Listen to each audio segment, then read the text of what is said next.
Welcome to another edition of Banter and Babble. I'm the Dude79, and joining me always, my esteemed colleague, Mr. Fanboytone. Mr. Fanboytone. Hi, sir. What's going on, dude? A whole lot. Midweek, and we're getting closer to a short week, and probably the greatest holiday of the year. Oh, yeah, it's, well, second. I really love Halloween, but Halloween's dope. Not gonna lie. This time of year is great. I mean, we got Halloween, Thanksgiving, but I also want to point out I'm also excited because I'm excited to watch the Spartans play Ohio State this weekend. Yeah, big game this weekend. So I'm pretty sure they're going to get absolutely just jail sexed for 4 quarters, but I'm okay with that. Ohio State's on a different level. They're just built differently. Let's go. Yeah, built differently. Money buys you a lot of stuff. Money buys you a lot of stuff at Ohio State. You get wins with money at Ohio State. So that's what Herbs did, and that's what everyone else is going to do there, and that's what they do, and I dig it. You got to spend money to make money. Right? That's what you got to do at Ohio State. I'm pretty sure that's what they do. Hopefully everybody is having a wonderful week. A lot of shit going on this week. A lot of wild stuff that happened towards the end of last week. And a lot of stuff happening this weekend and all next week. All kinds of things going on. Dude, if you're a fan of movies, TV shows, and video games, you got something big going on right now. It's that fourth quarter, baby. It is. It's the fourth quarter. It's the fall rush. And especially with movies, with COVID pushing everything back, we've got like a lot of big movies dropping this fall. To the end of the year. Really excited. We're going to be going to see Ghostbusters Afterlife tomorrow night. Really excited about that. The reviews on it have been really good. I'm just so excited because I love the new cast that they brought in. Mm-hmm. I love the fact that we're going to have the old guys and gals in it. It's going to be pretty exciting. It's going to be a very nostalgic, a very emotional experience for me because Ghostbusters seriously is one of my favorite, if not my favorite movie from my childhood. It was seriously impactful. It was just so good, and I really enjoyed it. Josh, what was the final? Was it close? Or they were hammering down pretty hard. They beat shit out of Butler? I think so. All right. I mean, they needed it. They didn't look very good the other night, but I'll take the W, man. I'll take the W. Tricky Region says, Halo, I'm addicted now, even though I raged the whole match. Tricky, I feel like you rage at every game. I don't think it's Halo. I just think that's you, man. Pot, kettle. Oh, no, I ain't talking shit. I know who Tricky is, man. I mean, we were playing the other night, and it was just, he was like a volcano. He was real chill. Hey, he's Mount St. Helens, quiet for a few hundred years. Even at times, he was like, I forgot he was there. Yeah. And then you would just get there and, hey, motherfucker. I was like, whoa, there he is. Oh, yeah, right. There's Tricky. He keeps it interesting. I love playing with him now. It was a good time, man. We had a really good time. We're going to talk about Halo Infinite a little bit later on. But we got a lot of things to talk about tonight. But Tom, before we get into what we're drinking, all right? We know that next week is Thanksgiving. Oh, yeah. It's a glorious week for us. I'm a fat guy, so I'm a big fan of Thanksgiving. Love me some Thanksgiving. If you haven't already, get in that Discord. We got a little something going on in there. We're going to announce the winner in about 24 minutes. So make sure you get in that Discord. Make sure you get entered in. You'll find the link in the pinned messages. Get in there. If you're already in there and you haven't signed up for it, what the fuck are you doing with your life? Always be in there. Always check those pinned messages. Anytime we have a little something going on for y'all, we'll have it in the pinned messages. We upped the ante this week, too. Black Friday sales going on next week. Yeah. This week and next week, we figured, hey, we'll up the ante a little bit. So we'll check on that shortly. 9:30 is when that drawing is supposed to take place, so we'll announce the winner live right here. But, Tone, next week is Thanksgiving. Right. And, again, I'm fasting right now. I'm fasting all throughout this week with the exception of these beers. But I like to prepare myself when I just throw my inhibitions to the wind and let myself go on that special. I like to imagine you being like in like some tighty whities or just nude and just running at the table and landing on it. Dude, no, I look like a total dick on Thanksgiving because, I hang out with my dad, and my in-laws are there, so everyone's dressed up real nice. Dude, I come out wearing sweatpants and a big T-shirt because I'm like, you know what? As soon as I fucking make an ass of myself at this table, eating like the little kid in A Christmas Story, I lick my plate clean. When I have all that leftover gravy and the little crunchy pieces off the fried livers, oh man, just start that shit. I'm like the guy in Road Trip, Horatio Sands, when he's licking the plate. Licking the French toast. The French toast. Yeah, that's me licking the plate. Just, God. Oh my God. Anyways, yeah, I wear sweatpants and a big T-shirt, and I don't fucking do anything on Thanksgiving except just pig out, lay on the couch during the Lions beat down, and that's it, man. Yeah, man. That's what I do. But I mean, obviously Thanksgiving is very special for all of us, for you and I, for some of you out there. You all love Thanksgiving. I need to know right now, right, what is the centerpiece of your Thanksgiving dinner? What is the one fucking item, whether you make it or whether your a family member makes it or somebody, what is the one fucking dish that has to fucking be there? I need to know from you first. And what is the one dish other than fried livers that you are most excited about come Thanksgiving? I am always excited about some stuffing. Gotta have some sage in there. Gotta Jack Daniels. Yeah, sushi. Yeah, sushi. Thank you for that raid. Appreciate that, guys. Thank you for coming in. Thank you. Cuddle says Jack Daniels. I mean, that's an integral part of Thanksgiving. You gotta have some liquor. But stuffing is the main thing, and I like my stuffing with a little bit of gravy on it. I douse my stuffing in gravy. And you should. Big time. Oh. No, I love my grandma, God rest her soul. For the longest time, we'd go over to my aunt's house, or we'd pile up at my aunt's house or our house. And my grandma, we'd have the traditional turkey, mashed potatoes, all that shit. But then grandma would start frying her tacos. And when I tell you, dude, she did the corn shell and these were authentic, good ass fucking tacos. And, I mean, there's seriously nothing better than a big piece of turkey, a bunch of the skin. I'm the fucking asshole that peels all the skin off the turkey and loads it on my plate. I want the skin because I'm fucking super healthy. Some mashed potato, some stuffing with gravy, and then 3 fucking tacos covered in my Uncle James's hot sauce that's always hot as fuck. Dude, that was my plate, bro. That was my plate. But the tacos were always the highlight. But now that grandma's gone, don't really do the tacos too much. But I talked about, man, the fried liver, baby. Fried livers, man. I mean, talk about like crunchy, just so fucking good. Yeah, you said last year you was going to get me something, you didn't. Because I ate it all. Bro, you think I'm going to fuck? Dude, even if okay, say we eat Thanksgiving dinner on Thursday, and we have leftover fried livers. Yeah. By next Wednesday, if you think I got Friday off, dude, I love this man. Okay, I love this guy. I'd come over. I would do 1,000 things for him. Some of them inappropriate and gross under the table. There's no fucking way a container of fried livers is going to last until the following Wednesday. There's no way. I don't love you. I mean, I love you, but I don't love you. It's not happening, bro. But what do we got here, man? What are they saying? There's a lot of good things going on here. We got the Jack Daniels. Jack Daniels, taters and gravy. Taters and gravy. More potatoes out here. Turkey and pumpkin pie. Okay, so I see some cheesy potatoes. That's great. Hello, Venomous. Hello. Kate says cheese ball. Jay Hill, of course, says turkey. Is that a question? I'm going to circle back on that in a moment because I get that. I got a cheese ball out there by Kate. Yeah. I love a good cheese ball. I want some cheese ball. I haven't had cheese ball in a while. If Freezy was in here, he would talk about my wife's cheese ball. Deviled eggs is a must. I like that. A killer. Pumpkin pie cheesecake is hard to come by when you can find something that not only does it, but does it well. That's huge. 1,000 ways to tone in the Midwest. Well, it'd be a daisy if you do. So here's the thing about, for me, a turkey. As I've gotten older in life, I feel like this is really, really random. I love turkey, but and I think I need it either smoked or deep fried more to really extra enjoy it.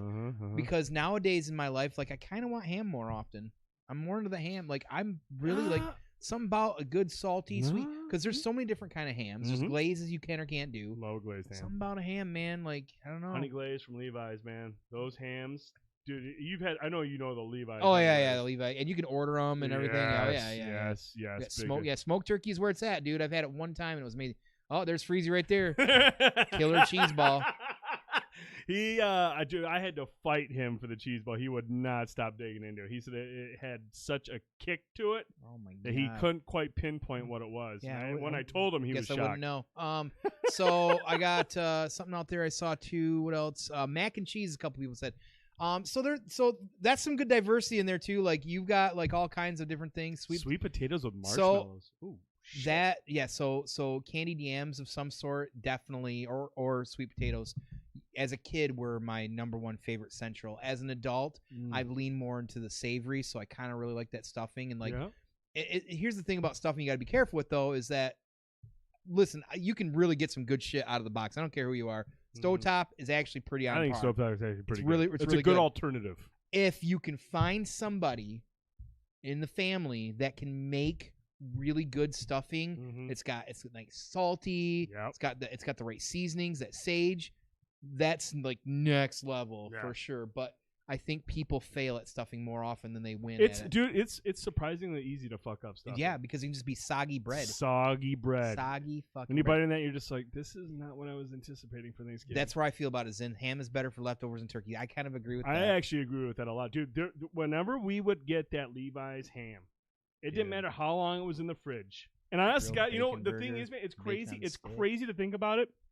Obviously, the ham is great when you warm it up. It says ham is freezer. A lot of people have ham and turkey on Thanksgiving. Oh, I've done it before. I've had it before. Like, here's the thing with the Levi's ham. When I reach into the fridge, man, and I pull off that big piece, I don't even warm it up, bro. No, ham's great cold. I bite right in that sucker cold. I'm on a kick right now. The Ant House is just all about fucking bacon right now. I love Prime, where his mind's broccoli at. casserole, homemade mashed. Prime has brought me 2 Thanksgivings in a row while I was working.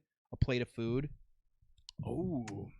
His family makes some fucking Thanksgiving food. That's good.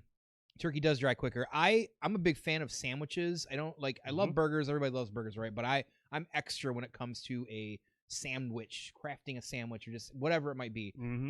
I've started to lean more heavily into Black Forest ham, man. It's something about, because just walk in there, I'm like, I need a snack, cheese, ham, boom, and walk away. Good and to go. Man, turkey don't always slap like that. So no, and you mentioned like I'm weird, dude. I like really tacos and livers on Thanksgiving. You're weird. First of all, don't diss those tacos because you're a scumbag. Haven't had one. And you never will now with that attitude. Are you gonna smoke some brats, dude? Well, here's the thing, dude. I was really disappointed. I told my wife, I was like, I want to smoke some turkey legs for Thanksgiving. And so she goes to Jack's and she calls Jack's and she's like, hey, do you have turkey legs? I'm like, yeah, we do. We got them. She's like, fuck, sweet. I'll go pick them up. They're already cooked. They're already smoked. And they're like, well, I mean, he can double smoke them. And I was just like, I kind of want to, make up my own thing, do my own thing, try smoking my own legs. Cool. So now I got to try to find a spot where I can, this weekend, I don't know if I have to go like I don't know if there's another meat market around, like Ted's Meat Market. I don't even know if that's still my open. basement. You're a fucking pervert. You want some meat market? Hey, Kronos, what's going on, dude? But I wanted to smoke some turkey legs, but smoking some brats might not be bad for like some appetizers. Smoke the brats, then cut them up a little bit, put them on toothpicks, have them ready to go. Appetizers, maybe with like a Munster or something. Ooh, Daddy likes that. I wanted to smoke something, dude. If they are the same tacos your mom made, Jay Hill, he don't fucking know about them, dude. Yes, those same tacos, dude. Those same tacos, those killer ass tacos that were just so good, man. They tied the whole plate together. It was a beautiful, beautiful, beautiful thing. I'm in on it. I'm really excited for Thanksgiving, though, man. I just love the day. I love waking up, having the parade on TV. The kids are awesome. And seriously, man, I wear sweatpants and a baggy T-shirt, have people over, and get that warm feeling, and then just sit down and just fucking eat as much as I can to where I know I'm going to be shitting for like the next 24 hours nonstop. And while that's hot and all, I do want to say that I'm very excited because this will be my first Thanksgiving in a long time. Tell us, where Tone. Not only do I have Thanksgiving off, but I don't have to worry about a time frame for either getting to work or being up super early or whatever that might be. I can just be free. Tone, are you going to be working in retail on Black Friday? No, I will not be. What are you going to be doing on Black Friday, Tone? Probably watching the movie Black Friday.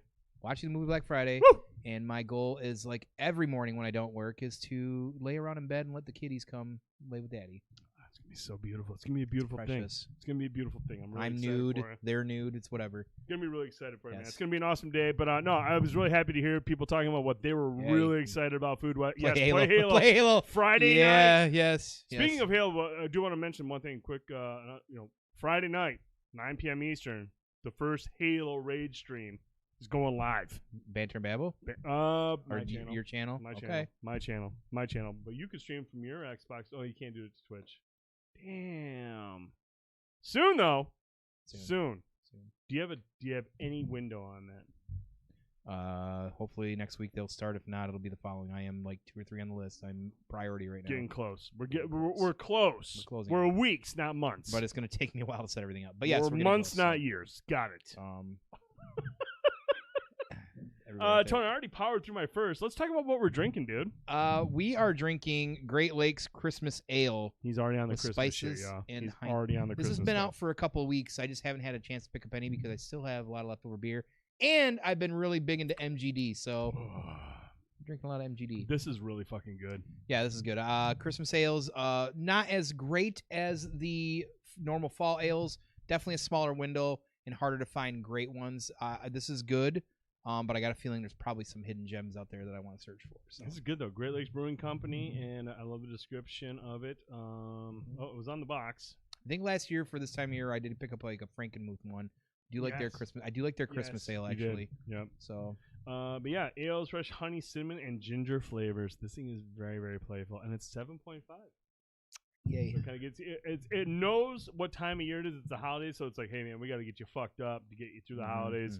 Drink this. No, this is actually really good. It's a very tasty, very playful beer. Big fan of it. Rumors are the Ginger Snap Mountain Dew is really good. Really? Ginger Snap Mountain Dew, is that seasonal? I'm guessing. Guessing so. I have to try. Really Maybe Mountain Dew and Halo on Friday night. Maybe I'll go get some Ginger Snap Mountain Dew. Ooh, drink that for Halo on Friday night. There you go. It's gonna be wild. Friday night's gonna be wild, y'all. Friday night is gonna be wild. We're gonna get ragey. We're gonna get drunk. But we're gonna play Halo. We're gonna talk about Halo in a little bit. But first, we got a couple movie reviews we want to talk about. Movies. A couple movies we want to discuss. First up is the next big Netflix movie. They've been releasing movies every week. And every week we're watching them and we're like, this one's good, this one sucks. They're kind of hit or miss, but at least they're trying. They're trying to keep people entertained, keep the subscribers entertained, having big names and big movies. Let's talk about the first one, or the next one that has dropped last weekend. RedNotice. Now, at first glance, you're thinking to yourself, whoa. Yeah, Jay Hill, I know. Sorry, buddy. Whoa. Dwayne "The Rock" Johnson, Ryan Reynolds, and Wonder Woman, Gal Gadot. How could this movie go wrong? How could this movie suck? There's no way. There's too much talent here. Before I talk about it, I want to come over to you, Tom, because I know you're a big Ryan Reynolds guy. And a huge Rock fan. I want to get your initial thoughts to this PG-13 action movie. What did you think about it? No. It doesn't matter what you think. I really was excited because I do love both of these gentlemen and a fan of Lady as well. Milady. Tips hat. So I was honestly expecting big stuff out of this. Like really. I think I went in with a lot of high expectations, and I definitely crash landed into the sea like Top Gun. Like, oh, you guys can't land that thing, but I could. But either way, I was really disappointed with this movie. I want to say I was really excited about what they were trying to do, all the different mashups. I liked the imagination, the things that they were trying to, I don't know, like the National Treasures, the Uncharted's, what else? Indiana Jones, all that stuff. I liked that adventuriness to it. They definitely pulled from a lot of other movies. They did, and I was excited about that sort of thing. But what I didn't know was that I kind of feel like it just wasn't a lot of my time was utilized during this. Like, I felt like the jokes were very inauthentic. They were very forced. Ryan Reynolds, which I love Ryan Reynolds, he was definitely Ryan Reynolds, but he was overly Ryan Reynolds in this. He was a caricature of himself through the whole movie. The Rock had his one-liners, which some of them were pretty good. But, really surprising to me, this is the biggest surprise for me overall. I don't feel like Ryan and Dwayne have a lot of good chemistry. To me, it's not like, you see Dwayne and Kevin Hart, like that's chemistry. Like those guys could literally be brothers and I would believe it. These guys, for some reason, I don't know if it's the star power, maybe it's just the writing, because I feel like both of these guys are like outside existentially of their Hollywood persona. These are actually like really good humans. They're good people. Yeah, they're really good people. They're really good all people. Of them are. Yeah, they all are. So I just thought that naturally there'd be a good gel, and it wasn't, and I was really disappointed by that fact. It was funny, and I want to relate this story because I think this is where it gets kind of important. the movie was okay. I've seen far worse movies again this year. I didn't hate this movie, but I didn't even close to barely even really enjoy it. So, but again, the perspective I got when I got to work this morning, one of my coworkers, who I don't get a chance to talk to as often, I was talking with one of my other ones, Kate, there as well, and we're sitting there just about to start conversating, and then our other coworker is like, kind of looking. I'm like, "What's up?" And she's like, "Have you guys seen that new movie, RedNotice?" And I'm like, "Yeah, I have actually." And she's like, "Am I the only one that felt like I'm not going to get that 2.5 hours back?" I'm like, "Oh, go on." Like, I'm like, "What did you?" And a lot of the things that I've just related is how I felt about it and how she actually felt about that too. And it was just really random because I knew we were talking about it tonight, and it was so unrelated. But I was like, this is really ironic that she's bringing this up and felt the same like I felt myself as well. It's like, man, like I was so like you know when you don't care, you're on your phone, you walk away. The pseudo twist in it, I for whatever fucking reason called that like way early in the movie to the point where even the wife's like, oh, okay, you guys called that or whatever. I just. You know what? Like, because it wasn't a surprise when the twist came at all for me. I was like, oh, there it is. Duh. Listen, bummer. That's the best. That's the biggest word I got for it. Like, I'm really honestly bummed. I don't go into a lot of movies with at least moderate expectations or low expectations, unless it's something I'm really excited about. I love these characters. I love these actors. So I felt like I probably wrote a little bit higher on that and came out like, God damn, like that really that bad? That really wasn't that was okay? Like, so I think everybody should watch it. I can see people enjoying this. I can see, I mean, maybe, but I can see some people maybe enjoying. Like my parents, they're probably gonna enjoy it. You know what I mean? Like what Blanco said. So RedNotice wasn't just the name. No. I really am curious to see how. So I know some of you saw. I know Cuddle said he thought it was all right. You know. I don't know. What does everybody think too? But we'll get to that in a second. I know. Yeah, make sure you're sharing your thoughts. We'll go through them. But no, I'm gonna just kind of like jump on what you said and what some people in the chat have said. They didn't hate it and whatnot. How many Mortal Kombats out of 10? But you say you didn't hate it, and some others have said that they wouldn't watch it again. I feel like this is the type of movie where if I watched it more than once, I would start to fucking hate it. This was a bad movie. This felt like, honestly, man, when I'm watching this movie, I feel like Netflix looked at this from this perspective. They're like, okay, look, nobody wants to go to the theaters just yet. Not everyone's comfortable with the theaters yet. They're still going to want to stay home and watch movies. Hey, let's grab Ryan Reynolds, Dwayne "The Rock" Johnson, and Gal Gadot. Some of the hottest names in Hollywood right now. So we pay big money to have these 3 stars. People are going to want to watch this fucking movie just because they're in it. Okay? Ryan, I want you to just say funny shit the entire time, or try to say funny shit, and say it in your dry humor the entire movie. It's constant, just nonstop Ryan Reynolds caricature of himself. The Rock, I want you to just smash everything. Just do your thing. Pick up big pieces of equipment, hit people in the face in that very nice, gentle PG-13 violence. There's actually a part where Ryan Reynolds is in a war chopper with miniguns on both sides, lighting up a group of enemies, and not one person is killed. It's like, okay, so this is really light PG-13 action. So the action is like comic-y and fun. Forge. Okay, so it's goofy, it's whatever. And then and then Gal Gadot, they're like, all right, well, we don't really know what your range is yet, so we'll just let you improvise and do whatever you want. And she tries in a couple scenes to make her character kind of like crazy, but it's just mostly cringe. So you have these people just typecast in the types of characters that they're most known for, but just then in an overdrive.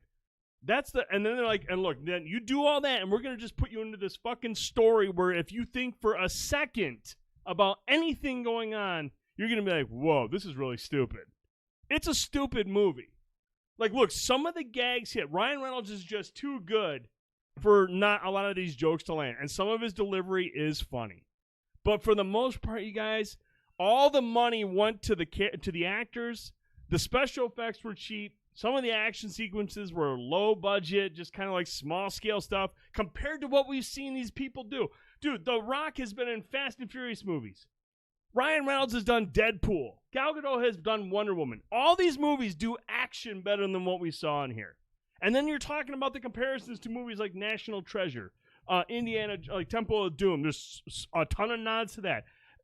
Ocean's 11. You know, it almost reminded me a little bit of Army of Thieves. Uncharted. There's a lot of things going on in there. This movie tries to be so many different other movies that have done things so much better than what it's trying to do. Yeah, yeah. What Prime said. He said they have a problem with scope. It couldn't decide if it was Indiana Jones or Uncharted, so it went down the middle. Dude, that was part of the problem. Dude, it was just, every scene I was just like, this is fucking... And then every other... And dude, later in the movie, I couldn't tell if this movie was trying to be a parody of some of the movies it was trying to do. When there's a scene where Ryan Reynolds and Dwayne Johnson have to go to like some safari area or some kind of like jungle area. And the way they're dressed, I'm like, is this a fucking Saturday Night Live skit? Is this a Mad TV They look skit? like they were straight out on Uncharted. Yeah, dude, I was just like, what the fuck is going on? He was wearing the fucking hat. Yeah, I'm just like, okay, this is really fucking stupid. Yeah. After that, and then they get to the twist at the end, and I was just like, this is dumb. And then they unnecessarily set up a sequel. And unnecessarily untwisted. Like, yeah, dude, it was so forced to like make a sequel. Here's another twist. Dude, this is really dumb. The Rock is obligated by contract to be in one. I mean, he really is.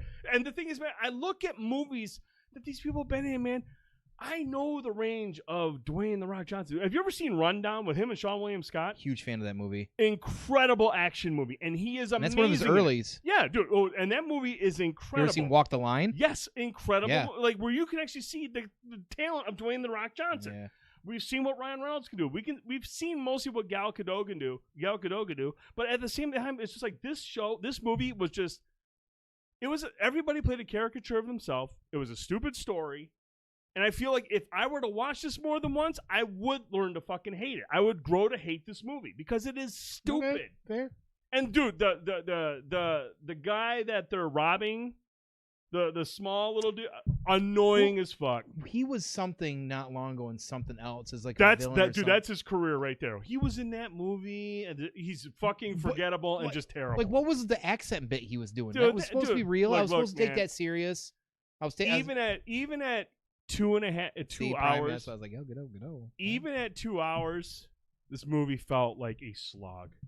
It felt like a 3-hour slog. Yeah, like it was not a good movie. Like our friend at work said, she was straight up like, "Am I gonna get my 2.5 hours back?" I'm like, "Oh, sorry, should have done some hobby." I really wanted to like this movie because I really like everybody involved. It's actually crazy. The director of this, he is actually he's directing The Division. Coming up, that Division series. Oh, ladies and gentlemen, there's a stinker coming up. He's I'm also, sure. but he's made some. He's made Dodgeball. This guy directed Dodgeball, so he knows comedy.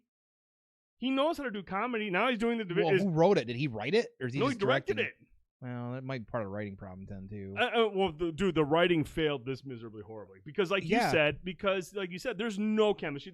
Dude, chemistry is only as good as the material they're given. You know what I'm saying? The chemistry is only as good as the material that they're given. All right, hang on a second. We're going to hop in here and see who won the giveaway. Somebody must have won. Tricky Regent 93. What a piece of shit. Wow-wee-wah. He's been cheating. Tricky Regent 93. I saw him tool the bot. You are the winner. Yeah, give him the business, y'all. Give him the business. Yeah, I don't think anybody in this community can win without being called a cheater or a rig. But seriously, call him out. Everyone, call out Tricky. Call him. He's a scumbag. Yeah. Give him the business. Seriously, give him. Yes, there you go. Give him the business, you guys. Yeah. Boo. Yeah, his kid actually entered. Yes, his kid entered, and I want him to enter because their family supports us just like a lot of other people in this community. They have family members. Good shit. Congratulations, Tricky Regent 93. Try claim in the oh yeah, definitely panic. Oh yeah, definitely. What panic say? Sexual favors for the bot. Oh yeah. No, fuck BB-8. BB-8 sucks. It's not even BB-8, dummy. It's R2D2. I don't give a shit. Oh who no, this is. The BB-8. Yeah. That one's a scumbag. Yeah. Dude, I swear the XP it gives me is bullshit. Yeah, well, it's really bad. But overall, no, I don't. I know you said you want people to watch this movie, and yes, it's on Netflix, so you can watch it if you want to. I think you can do a lot better than 2 hours of this. Like, honestly, guys, it's a bad movie. It's a bad movie. They're underutilized. I feel like if I watched this more than once, I would really fucking hate the movie. Claim it in the Discord too, Trick. Cheater. No, it's already. It's on me. It's Cheater. Dude told me if I spooned him, I'd win this contest. Well, you're a sucker. It's because you fell for it. Yeah, I'm convincing. Because you didn't fork him. Also, there's no way with any time left up to fate Prime at. That's true. If Prime was entered in, and normally he would just win that by default. So obviously it wasn't rigged because Prime would win. Forgehammer makes a point. That's a good point. It's a very good point. So moving on, let's talk about the next movie, the one that we said we were going to watch in theaters multiple weeks ago. Did we? We didn't. Did we see it in theaters? No, we didn't. No. Because we're full of shit. Oh, it was all you. I don't do that. We are full of shit. But dude, this past week. No Time to Die was available to rent on digital, and we actually got to sit down. Oh, you rented it? And watch. Yeah. No, please elaborate. Come on, don't. Yeah, come on, go in on the bit, dude. Yeah, I rented it. What'd you do? I rented it. You rented it. Oh, okay, cool, awesome. Boy, that changed quick. Anyways, No Time to Die, directed by Cary Fukunaga, who I actually really like. He directed multiple episodes of True Detective, which is a fucking dope ass show. He also wrote the first It. He was set to direct it. There was kind of a falling out. First half? He wrote the first movie of the It series. Tim Curry. No. He wrote the... Shut up, dude. That one... God, that movie was so... You watched that shit now? You didn't like... I mean, well, yeah, it's not... You still got to at least give it some respect. Dude, the only respect... Dude, the only respect he gets is Tim Curry. The rest of that movie is trash. That's fine. Yeah, it's dated badly. Dude, it was the 80s. Dude, no, even in the 80s, the special effects towards the end, that was bad. Well, was even for the 80s. It was really bad. That movie sucks. Oh, God. Anywho... but no, this is Daniel Craig's final go as James Bond. It was built up. This movie had been pushed back multiple times due to the pandemic. I was excited about seeing it. So excited that I didn't go see it when it was in theaters and waited multiple weeks for it to come out. Big fan over here, ladies and gentlemen. Fan. I rented it. But we talked about it, Tone. Yeah. First of all, I feel like this was a really good send-off for Daniel Craig. Not only because he's been just a great Bond, but because this particular entry, they really allowed him to showcase his remarkable range. I mean, he really does have great range. Daniel Craig is an excellent actor. A great actor. He could just be labeled a Bond actor, but he is really, really good. He has great range, and I felt like he did the best that he could with the stuff that he was given here, especially in the final scenes of the movie. Was just it was effective. I will just say it was an effective ending to the movie, to the character, and you know, the one thing I liked what he did with this Bond is obviously his Bond was a response to what Universal had done with the Bourne movies. They made their Jason Bourne was a gritty, a badass Bond. Like, he was a fighter, he was very mobile, he was just very, very good. And so when they got done with Pierce Brosnan, they realized we got to do something new with our Bond. We got to make it something similar, something flashy. Because it was getting campy with Pierce. Yeah, it was getting really campy with Pierce. And so they bring in Daniel Craig, and we saw it right away in Casino Royale. Like, okay, yeah, this guy is here to, kind of like mimic, or not mimic, but compete with what they've done with the Bourne movies. But man, not only did he was able to do that, but he was able to humanize Bond better than any of his predecessors. I mean, he really was. Bond was a more complete Bond. He despised his nemesis. He valued his colleague. He truly valued his colleagues, and he genuinely cared for his love interest. He was a more humanized Bond than anybody before him, and I really appreciate it. And that's due to his ability as an actor, and because of the stories and the writing that they did for his 5 movies. Because that shit didn't make him feel like he was not Bond. Right. You felt like this guy is he's a good fucking person. I feel like they did it in response to how easily Austin Powers mocked the other Bond films. It's possible. I mean, honestly, the ones they were mocking the Roger Moore movies, the late, the mid '80s, towards the end of Roger Moore's era. They were definitely mocking that. I feel like Brosnan, we talked about before the show, when they went with Roger Moore, then they went with, because Roger Moore got super campy. Then they went with Timothy Dalton, who I thought was really good. But people were like, he's too dark, he's too gritty, he's too violent. And so they're like, oh, fuck, well, let's go to Pierce Brosnan. He's sophisticated, he's refined, he's popular. Good mix of everything. It's a good mix of everything. And GoldenEye was really good. But as Brosnan's movies went on, it became more and more campy, and then they had to respond to everything else. Right, Blanco. Hold up, you telling me he was more humanized than 00 Scott? Yeah. So Forge is another Bond guy as well, too. I don't know if you saw what he rated it. What do you say? Oh, better than Spectre. About even with Quantum of Solace, not as good as Casino Royale. Or it's funny you mentioned that, dude. I actually had it similar. I had a pretty similar rating. Skyfall for me will always be the pinnacle. I feel Skyfall was the best Bond by far. Best of his Bonds, and probably one of the best Bonds in general. But and then I would go Casino Royale, Quantum of Solace, this one, and then Spectre. That's how I would rate them. I would put this one at about 4, just because I feel like this and Spectre have a lot more in common than what this and like Skyfall and all the other ones did. Much like Spectre before Skyfall, it, okay. No Time to Die. It takes a lot of the story's pacing, the villain's nefarious intent, and a lot of the tropes back to the early era of James Bond, where it was just a villain, hell-bent on world domination, and Bond engaging in over-the-top action sequences and all of the gadgets you would expect from Q Branch. So it really is, I agree with Forge 100%. Skyfall is the best Bond ever. I really just think Skyfall is an exceptional movie. Whoa. What's that? What you guys are both saying that. Yeah, Skyfall is an amazing movie. What does Jay McKenzie think on that, Forge? He's probably going to agree, actually, now I think about it. Zach Dynamite says, I like this better than Skyfall. That's interesting. But, I mean, like I said, man, there's a lot to like about this movie. I don't think it's a bad movie. I think it was a really good Bond movie. And it was Bond to the core. It had a lot of the tropes and stuff that makes a Bond movie a Bond movie. I do feel like the story itself was a little bit more cliched, a little bit more, back to the Bond DNA, where I felt like Skyfall was such a departure from that because the villain wasn't hell-bent on world domination. Silva was more focused on MI6. More on Emmett was a more personal experience. The stakes weren't quite as high, but they were high to Bond. And I felt like that just made it a much more personal, much more exciting experience. But I do like this movie because I love Daniel Craig as Bond. I think he's an exceptional Bond. I love Timothy Dalton as Bond, but I think Daniel Craig will end up being my favorite Bond just because I love all 5 movies. I think they're all really good. I don't know if this is a very good comparison to this, but I've always felt, and this is somebody who's more of a very casual Bond. I enjoy Bonds, and I'll talk about that in a moment. But I actually feel like, to me, maybe it's the look of him, even though he's not Scottish. I get more of a weird mix of this traditional kind of like Sean Connery vibe from him. Sure. I think that's why I've always gravitated to really liking Daniel Craig as Bond, because it just felt like it felt like his Bonds were the first time they were doing Bonds ever to me. Oh, okay. Like they're gonna be that, like, because I feel like they're iconic. In a way, it was. In a way, it was because he is a departure from the previous Bond movie. He's a big time change compared to what we were used to. It felt more iconic like that. Like that could be could have been the starting point and just been like, no one's ever going to be able to beat Daniel Craig. Like a lot of people still feel, I think, that sometimes it was hard, maybe until now, to say anybody was more favorite than Sean Connery. Forrest says, I actually just discussed with him. He has a harder time picking just one, but he agrees that Skyfall should have been the end of the Craig films because you can't top Judi Dench's.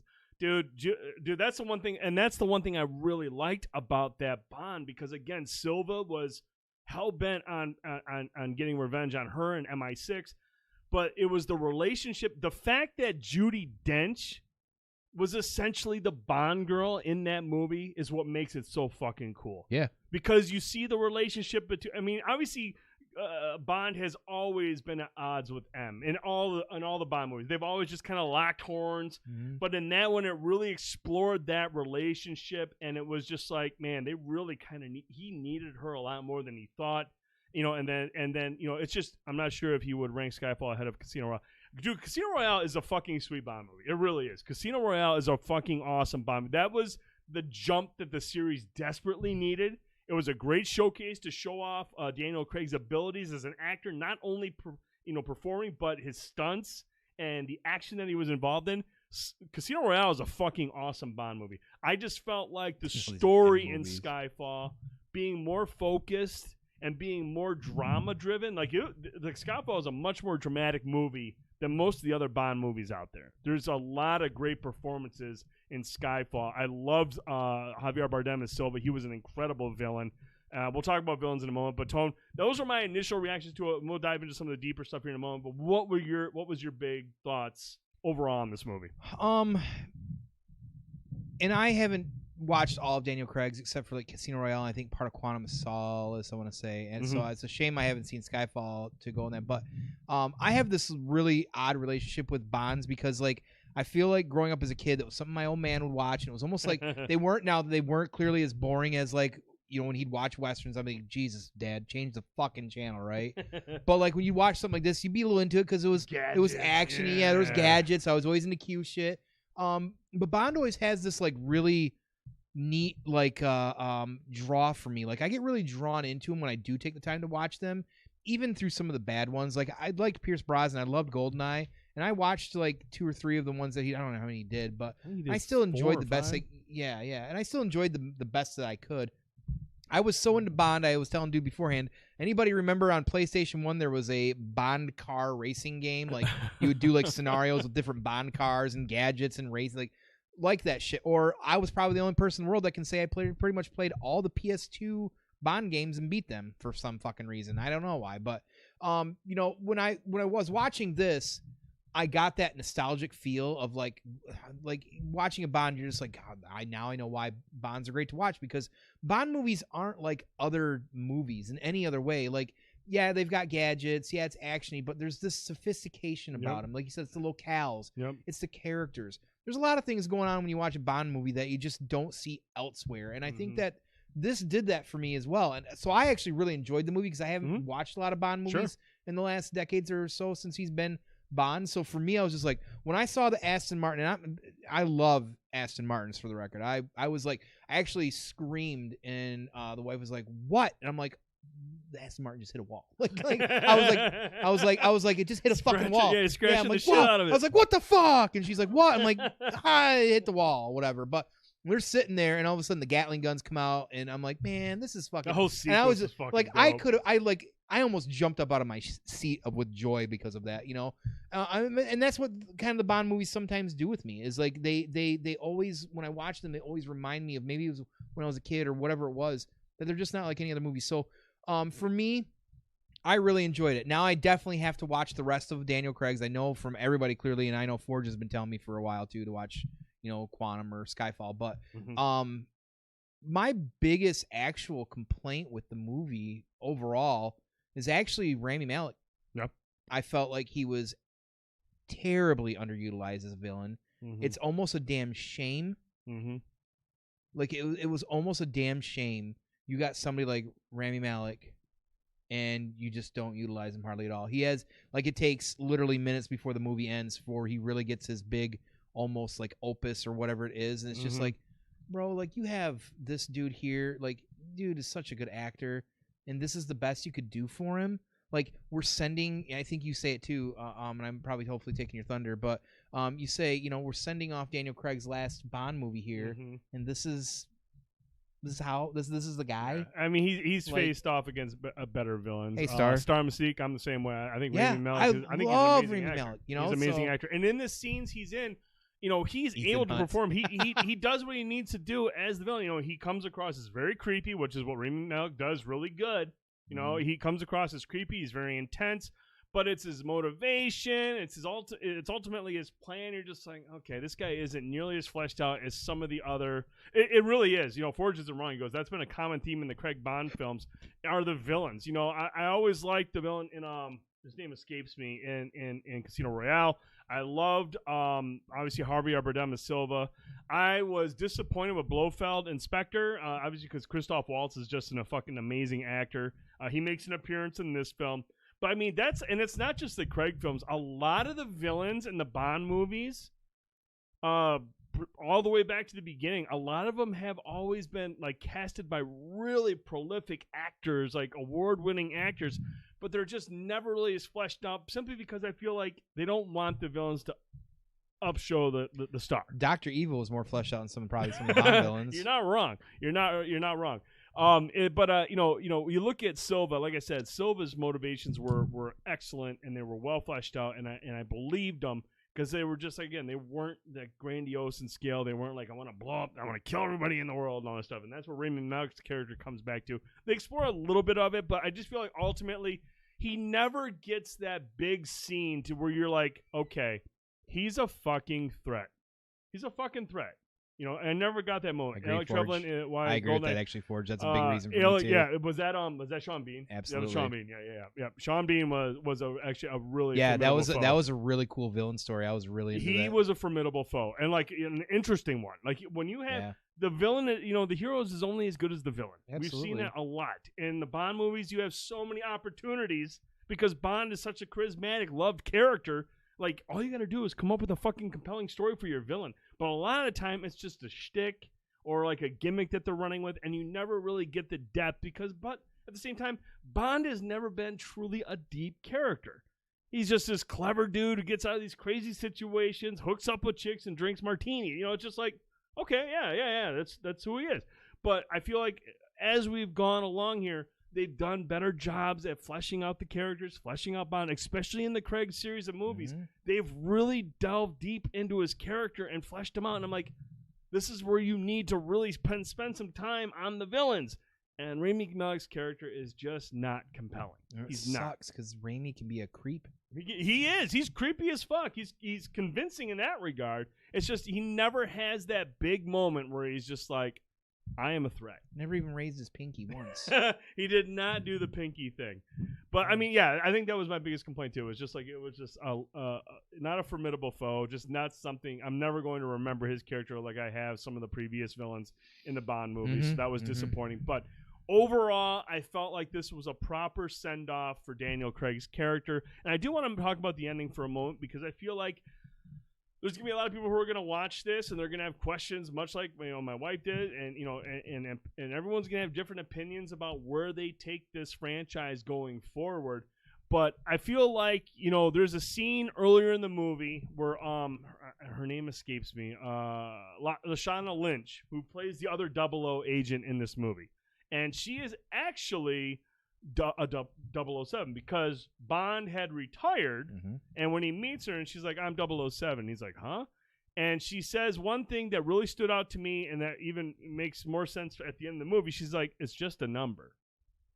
And with the way that the movie ends and the way they tie things up, I feel like it allows the studio, the producers, Sony, and everybody else who has a part in this movie, it allows them to, going forward, diversify the character a little bit more. Not so much the character of James Bond, but just the character of 007. Of who is 007? Who is 007? And I like that a lot because, let's be honest. I mean, James Bond has been a white British dude this entire time. Mm-hmm.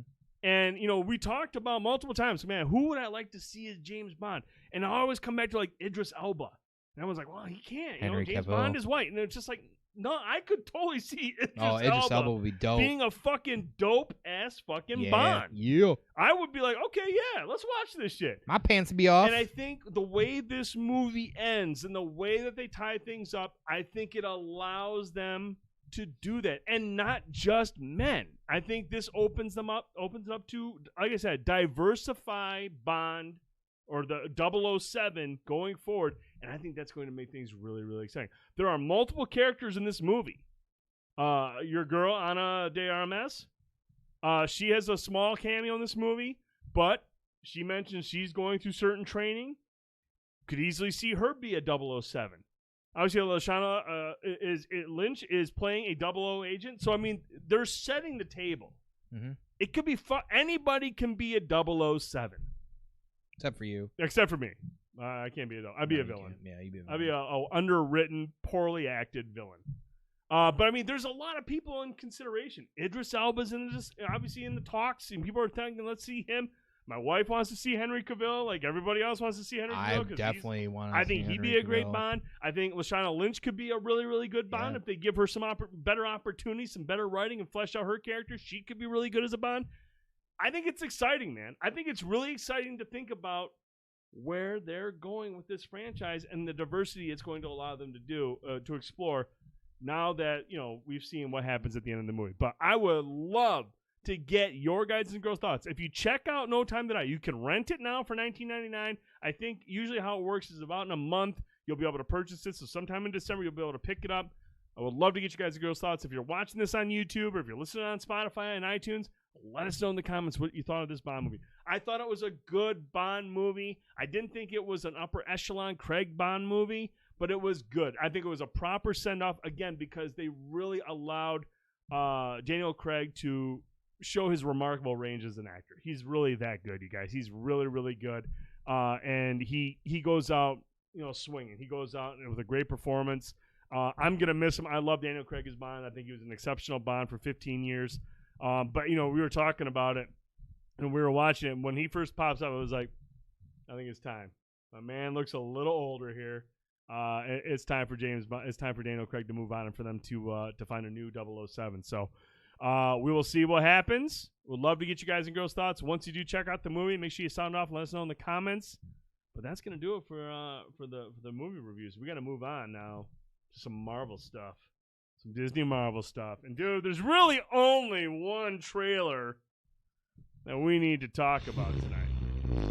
I need to change my undies again. This shit dropped last night at 8:30. We've been wondering. A lot of the talk, people Aquafina. Actually, that's a bold strategy, Cotton. Bold strategy, Cotton. It could work though. Like I said, the ending of this movie leaves it wide open. I think it's really interesting to see where they could go. What does she say? I'm like the what does she say? I'm like the Asian I'm the Asian Jeff Gordon or whatever she says in fucking Shang-Chi. I die every time she says it because it's like she doesn't even skip a beat when she says it. She just goes with it. She's good, man. She's hilarious. Asian Jeff Gordon. But okay, so last night we got the trailer for the final trailer for SpiderManNoWay Home. A lot of news last week that Sony and Disney were kind of going back and forth like, do we show? Are we gonna show them or are we not gonna show them? So everyone's like, fuck, man, we gotta know. So let's check out the trailer. Let's see what we saw. I don't want that popcorn stuff. It's soggy.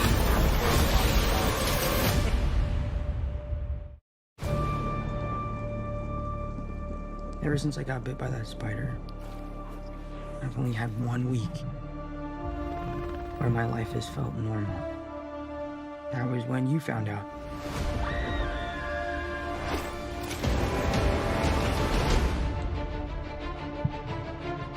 When you botched that spell where you wanted everyone to forget the Peter Parker Spider-Man, we started getting some visitors. From every universe.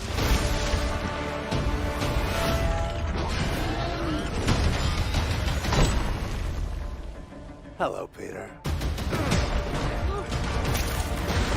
Here's the part that stood out to me. You're not Peter Parker.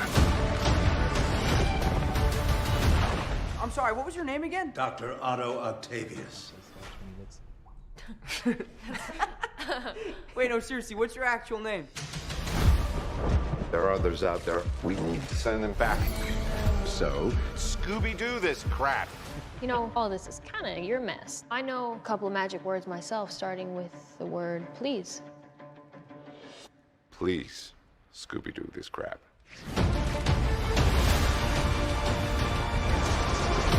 You're flying out into the darkness to fight ghosts. What do you mean? They all die fighting Spider-Man. It's their fate. I'm sorry, kid. Thank you, Forge. Yeah, me too. Don't. There's definitely a lot of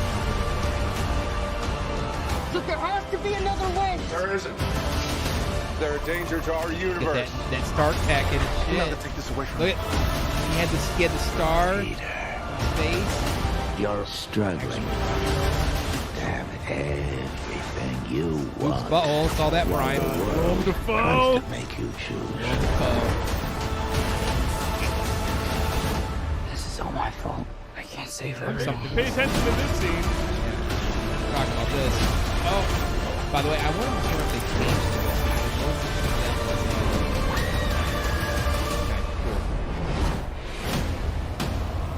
A lot of speculation on this.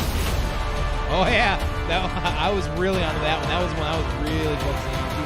Now, what's happening? They're starting to come through, and I can't stop them. It's got to be more December villains. 17th, Or maybe that's exclusively at where movie some of it theaters. starts or Tickets on something sale happens. November 29th. What if it's Spider like, Monday. who knows? What if we get new? Who fucking knows? That was purple, by the way, which purple is the villain color of this phase right now. That's the interesting You thing see with that. the purple and all that stuff. Okay, so this trailer dropped. We didn't see Andrew Garfield or Tobey Maguire. We saw everybody else. Or did we? Well, I mean, we'll talk about it in a second.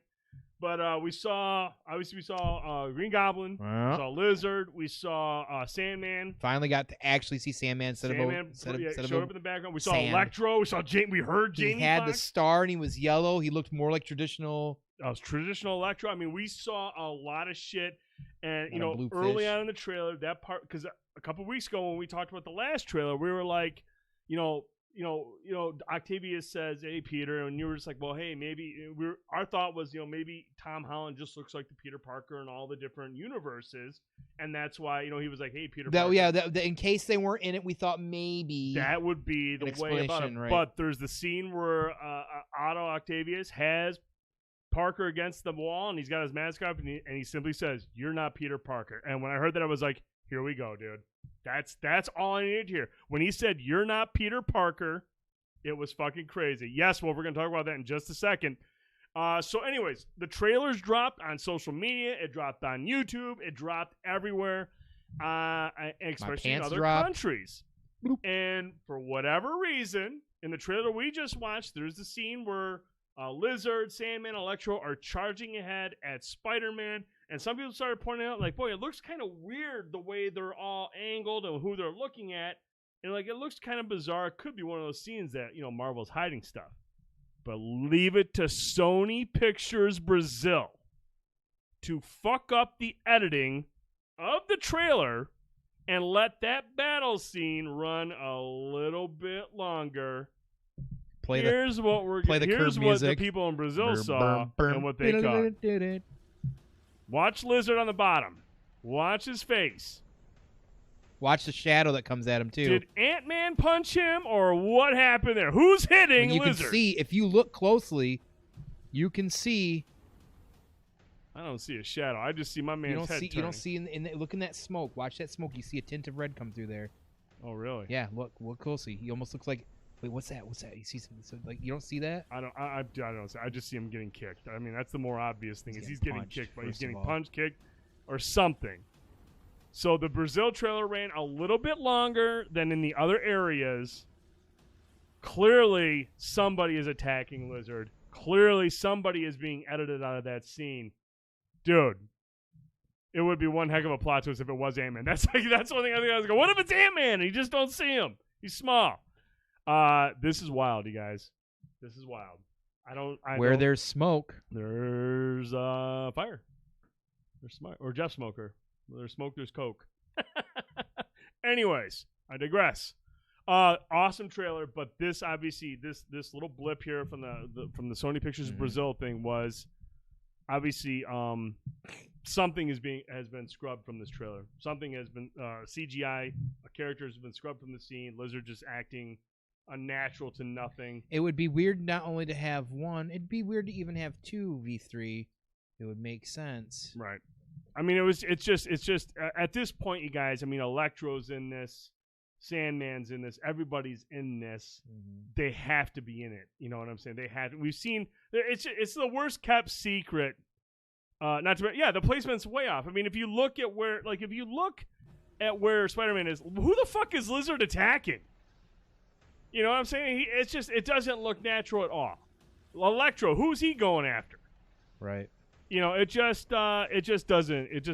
clearly been edited, and they did a really bad job. He's not even, and the thing is, Blanco, he's not even aiming at Spidey. He's aiming at a Spidey, but not the Spidey in the trailer. Did you say R.I.P.? Yeah, Blue. Every day. Yeah. But I mean, Tone. Now the other scene that you people are starting to talk about, you brought it up right away, was the point where MJ falls off the scaffolding. And Spider-Man's leaping for her. That's right, Panic. What's your thought that you think this is a redemption moment? So we all know, and maybe you don't, but I'm going to tell you. In the past, in the comics originally, of course, Spider-Man, of course, with Green Goblin, lost Gwen Stacy. She fell. He couldn't save her. He had to make a choice.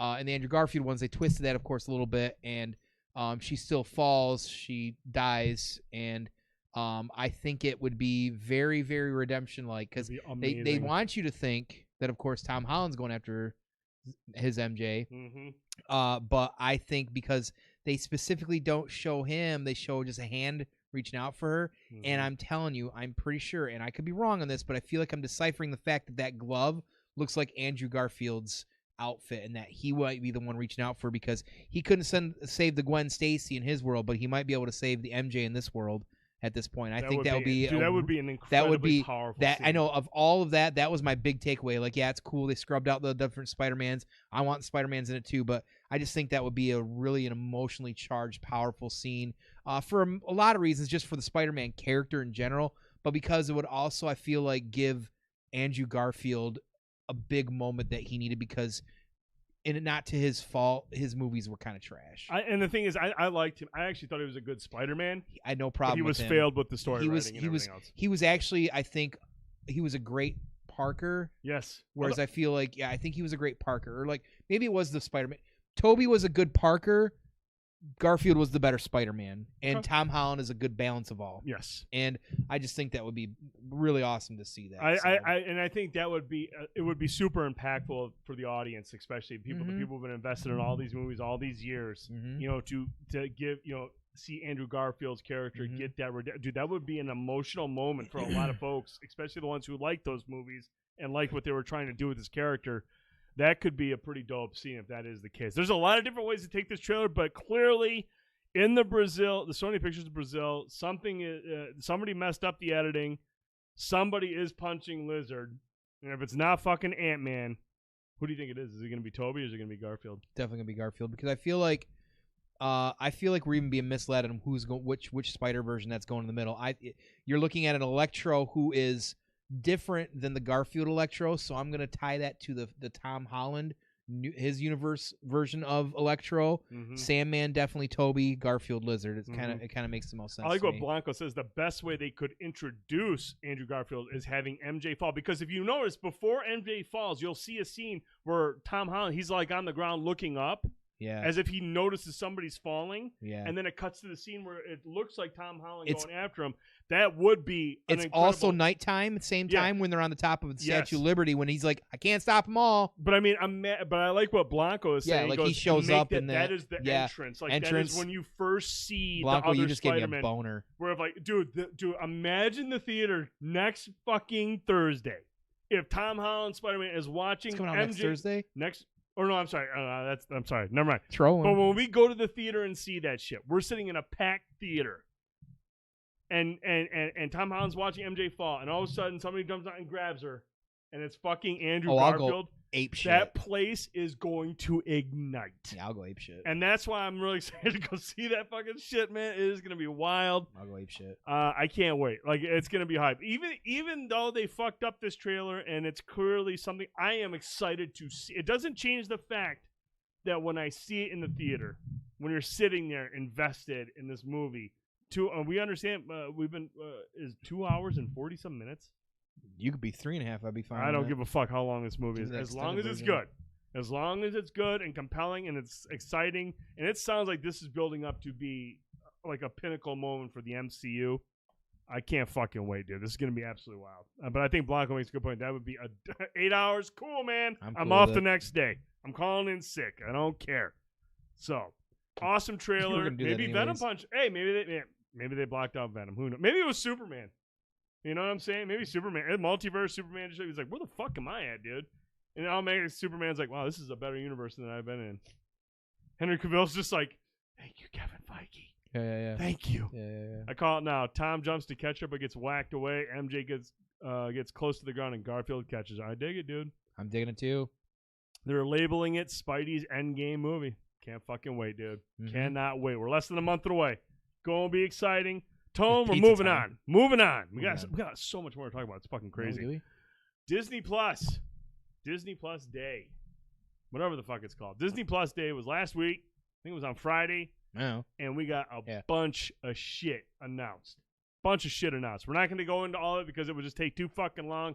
Tone? Yes. Give me the highlights, man. Just break it down first. What you're excited about. I'm going to start with what everybody wants me to start with, and that's going to be Ironheart. X-Men 97. Oh, okay. Getting like a continuation of the old school cartoon from the old days. And if you haven't noticed or seen some of the artwork out there, it definitely has that esque, but just a modern tone, like actual better artwork for it. And it looks fucking gnarly. I really saw good. all the characters. I was like, no, what is up with that? So definitely X-Men 97 because you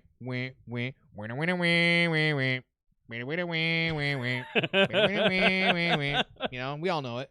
So I'm really excited about that one. The next one I'm also really excited about, just generally because it does go with the MCU as well too, and I want to know, you know, what's going on. We know that Mark Ruffalo's involved. We don't, you know, who knows what's going to happen. Is She-Hulk? We getting some Hulk? Let's go, right? I'm really excited about. I know you love She-Hulk. your Hulk. You love some Hulk. Really excited about that. Agatha, some more Harkness. Yes. We're getting what's her face? I always Catherine. Her last name escapes me. Heigl. Just kidding. No. No. Yes, she did such a great job. They're giving her own series. And for the record, the first time I saw her in the movie Step Brothers, and Oh my God! and yes. she is it Step Brothers, right? Where she's at the pisser, Yeah. taking a piss. She puts her, Catherine Han. There you go. Dude. She puts her leg. She's like, it's that all pony boy or some I'll shit. never forget the first time I saw that movie. I'm like, she is one of the funniest fucking people I've ever seen. And like anything else she's ever been in, she's always so good at what she does. She's incredible. But she was great in Agatha. Like she was so good in Agatha. And it's not one of those comedians that just can, you know. There it is, over. Han. That's a proper spelling. Thank and you, the Panther. last one that I'm probably the most excited for on here by a megaton, a nuclear bomb size, is definitely of Oscar Isaac coming in and playing one of the most iconic, underrated, amazing, layered characters, Moon Knight, as a series, which is really important because you couldn't do that character properly if it was a movie. So, goddamn, we're getting that as a series. Now, is Moon Knight again? I mean, you mentioned that a well-established character, but I mean, is this like one of the obscure characters, like in terms of like MCU on the big screen? I would say he's obscure, but Not as recognizable as Iron Man. right. Okay, But I want to say in the last like decade or so, or maybe 10 or 15 years, he's become less obscure than other obscure characters that they could do. He has a like legitimate cult following. Like he is a character that people will go to bat on as being one of the greatest. Like to me, he's as iconic in some ways as like a Deadpool that just hasn't blown up yet. And this is probably going to blow that character with up. somebody like Oscar Isaac in the role, that gives Not it only the not opportunity. just generally, Just in general. Yeah, I mean basically you got a dude who like you don't know is he actually schizophrenic and thinks he's an Egyptian god or not. You know, but he's basically like a rich, goofy, cooler version of Batman in some ways. So, yeah, it's really exciting. And the rumors that we might get some other characters back brought into the fold in MCU. There's been, I mean, I've heard rumors. I've seen Punisher, Daredevil, actual Daredevil. Punisher. You know, different characters.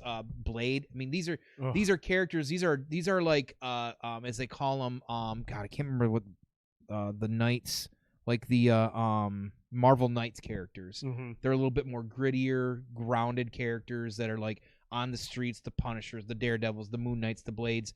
This is why that's exciting because it's probably going to be a little bit more on the mature side on certain things. So which we've seen they can get away with on Disney Plus. Talking to Winter Soldier, there were some scenes where I was like, oh, right, and okay, and because I'm pretty sure this is going to be. Originally, I thought they were talking about putting this on like Hulu because they wanted to be a little bit more dark and gritty. But you know, I think they can. I've got enough faith with D+ on certain things, but. Yeah, and long story short, that is the big focus for me. Is definitely going to be Moon Knight out of all of those. I'm excited about all of them generally. I want to get your thoughts on 4Chamber's question. Anyone else excited for zombies? I mean, we'll see. Was that what they explored in What If on that one episode? Was that the same zombies, or was that a different was that just something completely? Well, now different? they got the multiverse open. They could actually do the real Marvel zombies. They could theoretically, if it's going to be animated, they could do the real Marvel zombies. I got to see it to believe. And honestly, like Secret Invasion is really exciting because we saw a picture of Fury without the eye patch, bearded up. Yep.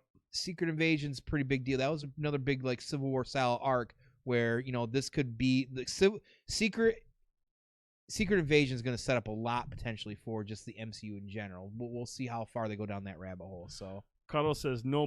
Did they cancel the second season? I knew they were having. They were. Oh they my were God, They were going to move that's- forward without Emilio Estevez, without Bombay.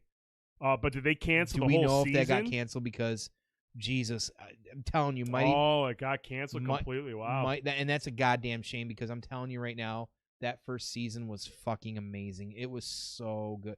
It was like we say, it was another Cobra Kai. So that's a because really he hurts. didn't want to play along with the no mask No, rules you want to and do the shit. mandate shit. No, you don't want Okay. that. That's a damn, and it's supposed to be an animated version, and there wasn't much done with it, so it could be legit new content for the zombie stuff. So If it's more like where because we got the What If version of the zombies, Right, which yeah. was a good explanation and like was a light. I thought it was pretty cool. I thought it was pretty interesting. But again, I don't know shit about the Marvel Right. zombies. If in it's general, more so. like the actual Marvel zombies, I would be excited. So we'll see. It's the actual.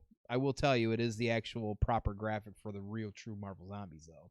Oh, I mean, That's a good sign. gives you a little bit of hype. Electric Panda says, I need to finally get my hands on Werewolf by Night 32 before that show comes out. Like Teen Wolf. Teen Wolf, shut up, man. Well, I'm just saying. As long as it's not Teen Wolf 2. Bring Charlie back in Mighty Ducks. Oh, I mean, they're not going to bring anybody back now. So thanks, Emilio. Are you talking Moon Knight?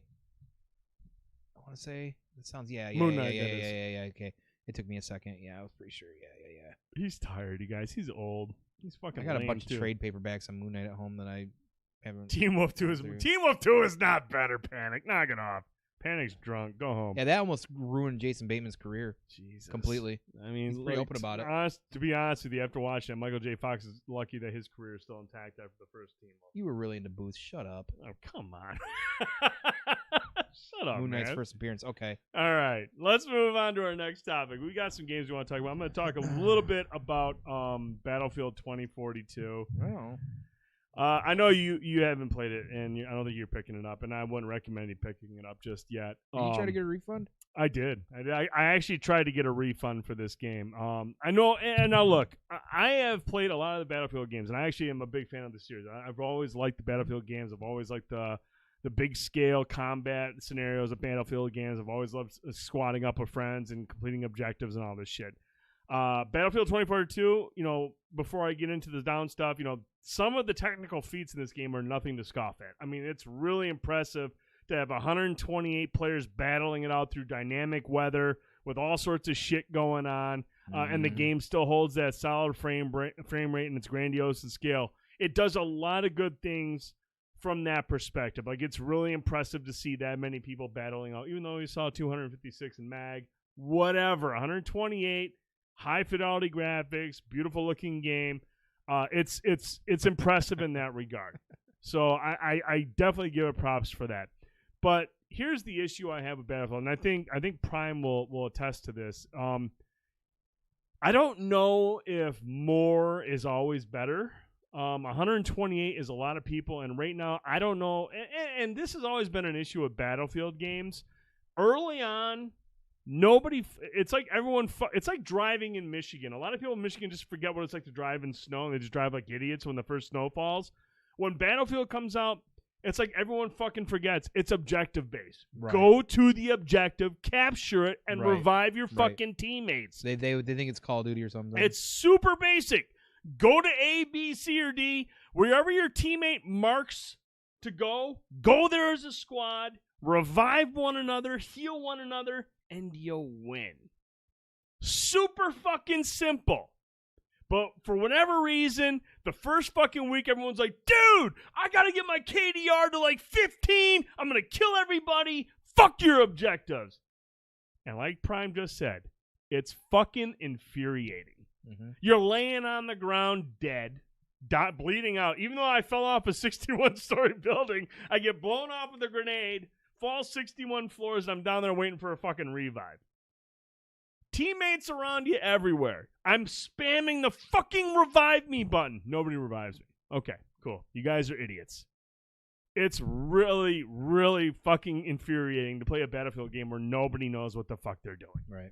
But the thing is, man, Conquest right now, the maps are so big and there's so many people it does a really bad job at encouraging people to go to the objectives. Whereas MAG, while it was ahead of its time, you knew where the fuck you needed to be. Everybody, dude, the objectives were a complete chaotic war zone. Very few people strayed away from the objectives in MAG. I feel like nobody does anything in Battlefield, and it's just because the maps are huge, and there's almost like too much going on.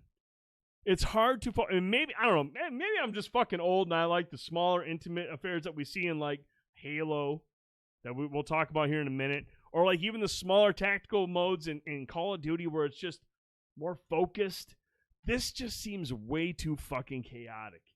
It's way too chaotic. I'm just not a huge fan. Now, I will say, outside of that, everybody gets in and immediately starts looking for somebody to kill. They really do. I mean, Prime, seriously, how often when we were playing, we were just running around from objective to objective, nobody around. There's a lot of running in this game. A lot of running. Battlefield is like Halo, only fun with a group of people, you know. Even with a group of people I know I'm playing with, like Prime, and I think there was somebody else that we were playing with, it was just a chaotic mess. It was a chaotic mess. And I understand that with Battlefield, you got to wait a little bit to kind of like get the people. A lot of the folks are like, oh, I'm going to go play Call of Duty. And then they go and leave. And then everyone in Battlefield, with that mindset, it's a much more enjoyable experience. It really is. And I have hopes for that. But Conquest mode, I feel like it's just too much. Now, Hazard Zone, the 4-player squad mode, that game could be really, really fun. I didn't get a whole lot of time with it with people that I knew, but even the people that I didn't know, some of the randos, some experiences were shit. Others were actually really good. Like that mode is actually really cool. You go in, you have to capture, try to grab as many data disks as you can, and then get out. So you go in, there's multiple other 4-man teams in there, and you're trying to capture as many data disks to get the best amount of rewards that you can. It's very tactical. It's much more slower paced, and it works because the maps are so big still with a lot of verticality, a lot of different places to go. You can ambush. You can play stealthily. There's a lot of cool things about Hazard Zone that I want to explore more. That's the one mode that I really wish I could play a little bit more of. Conquest just doesn't do it for me. But the biggest issue that I have with this game right now is, technically speaking, outside of the grandiose scale of things, this thing is a buggy fucking mess. And I understand it's different for everybody. There's going to be people that are going to be like, I haven't had one issue. Cool. My Xbox has reset itself 3 times. The game has crashed and turned my Xbox off. That shit is not cool. I was like, well, I haven't had that problem yet. Go on fucking Reddit. It's a real problem. I don't want my fucking shit crashing. I mean, if it crashes to the fucking the main screen or whatever that hub is on the Xbox, that's one thing. Yeah, the app crashed. Yeah, if the app crashes, that's fine. But when my fucking Xbox gets set to fucking standby mode and shuts off completely, you got a problem. Big problem. You need to fix that shit ASAP. I'm not playing your fucking game until that is fixed. Period. I told Prime, and we both tried to put in for refunds. Until this is fixed, I don't want this game, dude. Did he get a refund? He did not. He got denied as well. I think you guys should create some sync, because I think this is a game you could theoretically get a refund. Dude, if it's crashing your system, just get some points from Microsoft. I mean, seriously. I mean, honestly, if it's crashing your system, how is I put that in the description. It is crashing my Xbox to standby mode. You need to escalate that. That's grounds for a refund. Yeah, Red Ring of Death. yeah, Battlefield, Red Ring of Death. Exactly. It's just it's a total shit show in that regard. Handle that. And it's really disappointing. And like Prime mentioned, there's multiple times we'll load into a game and we try to fucking deploy and we can't. That's fine. And you'll see people in the team chat going, I can't load in. So do we just quit? And he quit. Right. And then there's other times, dude, where I'm sitting by a wall and I'll try to shoot somebody, and for whatever reason, there's an invisible barrier coming off the wall, and it just shows my bullets exploding in front of me. This game is a technical fucking mess, dude. It's a disaster in that regard. And it's unfortunate because, obviously, Battlefield games, much like Far Cry's and Call of Duty, you don't have to do much. You don't have to fucking deviate much from the fucking DNA, the game plan. Just release a fucking product that works. It's got to work, man. Dude, I love Battlefield. I love the concept of Battlefield. This game's a fucking disaster right now. And it's unfortunate. A lot of sorry, I'm sorry, you're right. But we got some people jumping in here. Oh, we got some people over on What YouTube. up, Justin yeah, what's Bush. going on, dude? Nice. See Mr. Insano, Justin. Welcome, guys. We appreciate you. Appreciate we love you seeing you stopping guys by. coming to the YouTubes. Yeah, like, here's the thing. When it comes to like the Battlefields and the Call of Duties, I will sometimes gravitate towards the Call of Duties that are like Modern Warfares, right? Because typically I feel like Infinity Ward has a better feel for me. And I know we debate that sometimes, but Sure. I do feel that. I really enjoy Battlefield more. And I like them because like I liked 4, I liked 1, because I feel like these games are certainly more objective based. Like, I might not be great because I'm not great at other FPS games outside of like maybe Halo here or there, but you know, I can play something like Battlefield and play a mechanic or something that's reviving. Yeah, and I'm getting points because first of all, I'm playing the objectives. Yes. Second of all, I don't have to worry about killing so much because I'm doing a job that's contributing to the squad and the team. You don't have to be. You don't have to be skilled at killing to be successful at Battlefield. Right, to enjoy it, and I like that about it. And like honestly, this is just a bad year for me to even like think about playing another game like this, knowing that Halo was on the horizon. But I was actually really like, I know we talked about it months ago. I was worried about the price for the content you're getting, but I was like, you know what? Down the road, I might consider this game. I don't know if I would at this point, even if it's fixed. I don't know that I would. You know, we got some. Battlefield 3 is probably the last one I really enjoyed. Forge Battlefield 3. I love the Bad Company games. I thought Hardline was an interesting idea, but Hardline was in this weird place where they're like, fuck, man, we're going to release this in March. And everyone was like, huh? You're not releasing Battlefield? And the cops and robbers thing was interesting to a degree, but it's just not nearly as exciting as like the military side of Battlefield. I feel like there's way more options. There's way more stuff you can do. Yeah. Do people rage at Halo? We're going to talk about Halo in a minute. But, dude, after playing Battlefield and after playing Halo and after playing a shit ton of Call of Duty, I can, in my opinion, and again, it's just my opinion, I respect everyone's thoughts on this, I rank them like this right now. Right now, and each game, don't mind you, each game has its flaws. Halo Infinite, Call of Duty Vanguard, Battlefield 2042. That's just how I rank them right now. I've had a lot of fun with Call of Duty. You've really been singing some praises on it. I've played a lot of Call of Duty. That's how I would rank them right now. Call of Duty has, I think the reason I like Call of Duty more is simply look at the fact that the game fucking works. It's not bricking my system. Right. It's not trying to kill my system. From a value perspective, it's got a single player, A lot of content. multiplayer, Hard to debate that. zombies, Yep. whether you like stuff or not. Actually, hey, Mr. Sandler, we're going to talk about Back for Blood here in a little bit. We're going to talk about the Game Awards after our next topic.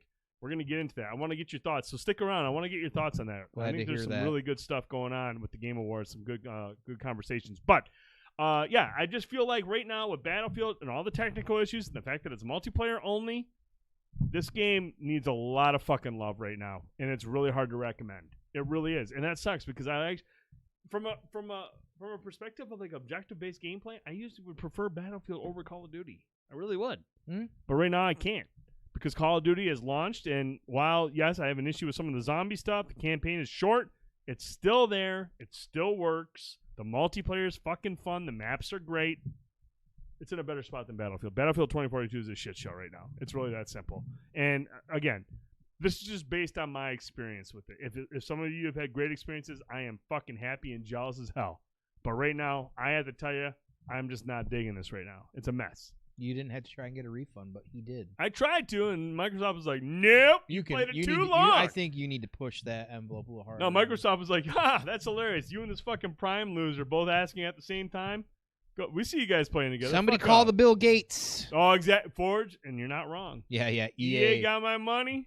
They don't give a fuck if it's going to kill my system. You could have the greatest franchise in the world. They'll buy it and shit on it and then never talk about it again. They're savage. They're just absolutely savage. Visceral All right, games. Let's move on to the next game. The game I know we really want to talk about and we really want to get your thoughts on. So the other day, I think it was yesterday, Microsoft had their 20th anniversary event. Yesterday? 2 days ago. 2 days ago. What Monday. the fuck ever You drunk? it was. I am. Actually, this is a strong beer. Good. Microsoft had their 20th anniversary event. They had a nice video that went up, showed the history of Xbox, and at the end, 343 Industries came on screen and said, hey, we're dropping the multiplayer today. Much like a lot of people had hinted at leading up to Monday. Yeah, they were like, it's coming out. There. And immediately we were like, you, me, and Prime, and Kronos, and Tricky were like, you know what? Let's play tonight. Monday night, let's fucking play. And I've been excited for Halo because, like, look, man, I love Destiny 2. Destiny 2 is always going to be my baby. That's the most. I've spent more time playing Destiny and Destiny 2 than any other series this gen and last. Okay, I love what Bungie has done with Destiny. But the multiplayer side of things, especially like with trials and the competitive side, relying on abilities and ultimates and freezing people, that shit doesn't do it for me, man. I grew up on SOCOM, skill-based shooting games without bullshit, kill streaks, and all that stuff. Unfortunately, SOCOM died a long time ago. But you and Prime and multiple others have been like, hey, man, look, Halo Infinite is going to be dope. It's going to be awesome. And I know that you don't have to rely on kill streaks and all this other bullshit. I was like, you know what? Fuck it. I'm all in. I'm not a Halo guy. I don't have the experience you guys do. But I trust you guys' opinion. And I actually just regardless of what you think of it, I liked Halo 5. I liked the multiplayer. It was whatever. Just the concept of it. No all that bullshit that you see in some of these other games. So, we jumped into Halo Infinite on Monday night. Now, I am not the resident Halo guy yet. This guy, and Prime Didac are the resident Halo guys. Tone, you've been waiting a long time for this. Halo 5 was a major disappointment to you on the multiplayer front. You didn't have an issue with the single player, but you did not like the multiplayer. At all. So you were concerned about 343 and how they would handle Halo Infinite multiplayer. You played the technical test, and you're like, hey, this actually feels pretty good. Hopefully the final release is good. So here we are, dude. You played a decent amount. Not a whole lot. Not as much as Prime because he's a fucking loser. Well, both of you are scumbag pieces of shit, but that's another topic entirely. Stay out of my business and mind your own. Stay in your lane. Your thoughts on Halo Infinite, what you've played so far? Well, first of all, I do like to point out that is important to note is that we have access to the Season 1 pass. This is technically just an early release. They are considering it still a beta. Very much so. I would like to say that covering their ass. Right. These guys, I want to point out, 343 has had a hard time up that hill to get people to buy into their Halos, just overall as a whole, between 4 and 5. And here we are, Infinite's out. They release the multiplayer early, a beta still, and it releases better than apparently Battlefield, which I find ironic. But they also were doing what typically Halo does do, and they've done well a lot of the times. And keep in mind, they've been doing this since like Halo 3, where they do actual public beta play tests multiple times. They don't do it like once, sometimes not even twice. They ran multiple technical tests. They know what they're doing because they see ahead, their thought process. So they know the importance of the Halo brand. Right. And again, keep in mind, 5 there are people that enjoy it and like it. I get it. It was not my thing. I've been around long enough to where I feel like if it's not one I like, I've got my legitimate reasons, and you might not agree with them, but at the end of the day, guess what? Halo 5 was kind of like forgotten real fast, and I blame that partly on the Xbox One's overall sales and release, but it's a lot of things I think that played into it. The campaign, this, that, the other, blah, blah, blah. It wasn't held in regard like it used to Halo in like esports competition. We're going to talk about that, Blanco. We're going to talk about that. I want to get your thoughts on it. Now at this point, this comes out early, and we've played the betas, and I was already like, this feels like it feels good. It felt more good. It felt more like Reach and Halo 3 kind of had a baby, which Halo 3 is also a little controversial for me, but it's far from being, I think, the worst in the series at this point, which is close to the bottom. But this felt like, without the armor stuff that I love, this felt like Halo. And I know I've talked about this a few times, so I'll try not to get too nostalgic and deep into it. But get home. I went to lunch. I went to home on lunch, and I don't normally do that. It's like literally 12-minute drive home. And I was like, man, I want to. We were talking about 1 o'clock. They might announce it. Might announce it. So I got it downloaded and ready to go, which was smart on my part because when I got home, something we don't say often. When I got home, I had dinner about 6:30. What'd you have? I don't fucking remember. I don't care. About 6:30, I started fucking around with some things in the menus and stuff like this. I was still kind of like doing stuff around the house. But once that green light hit and I decided it's time to keep playing, which might have been 7:30, I don't recall. I don't know the time because all I know is that Hop in the chat. I've seen you guys. All I know is that Kronos jumps in my party and we're stroking each other off playing the game. And then you're all like, well, I'll be there 9. Well, you were there around 9. Prime actually stayed up late. You guys are one more timing me. It's almost midnight. I had to go to bed till almost midnight because I played that game for 4 to 5 hours straight.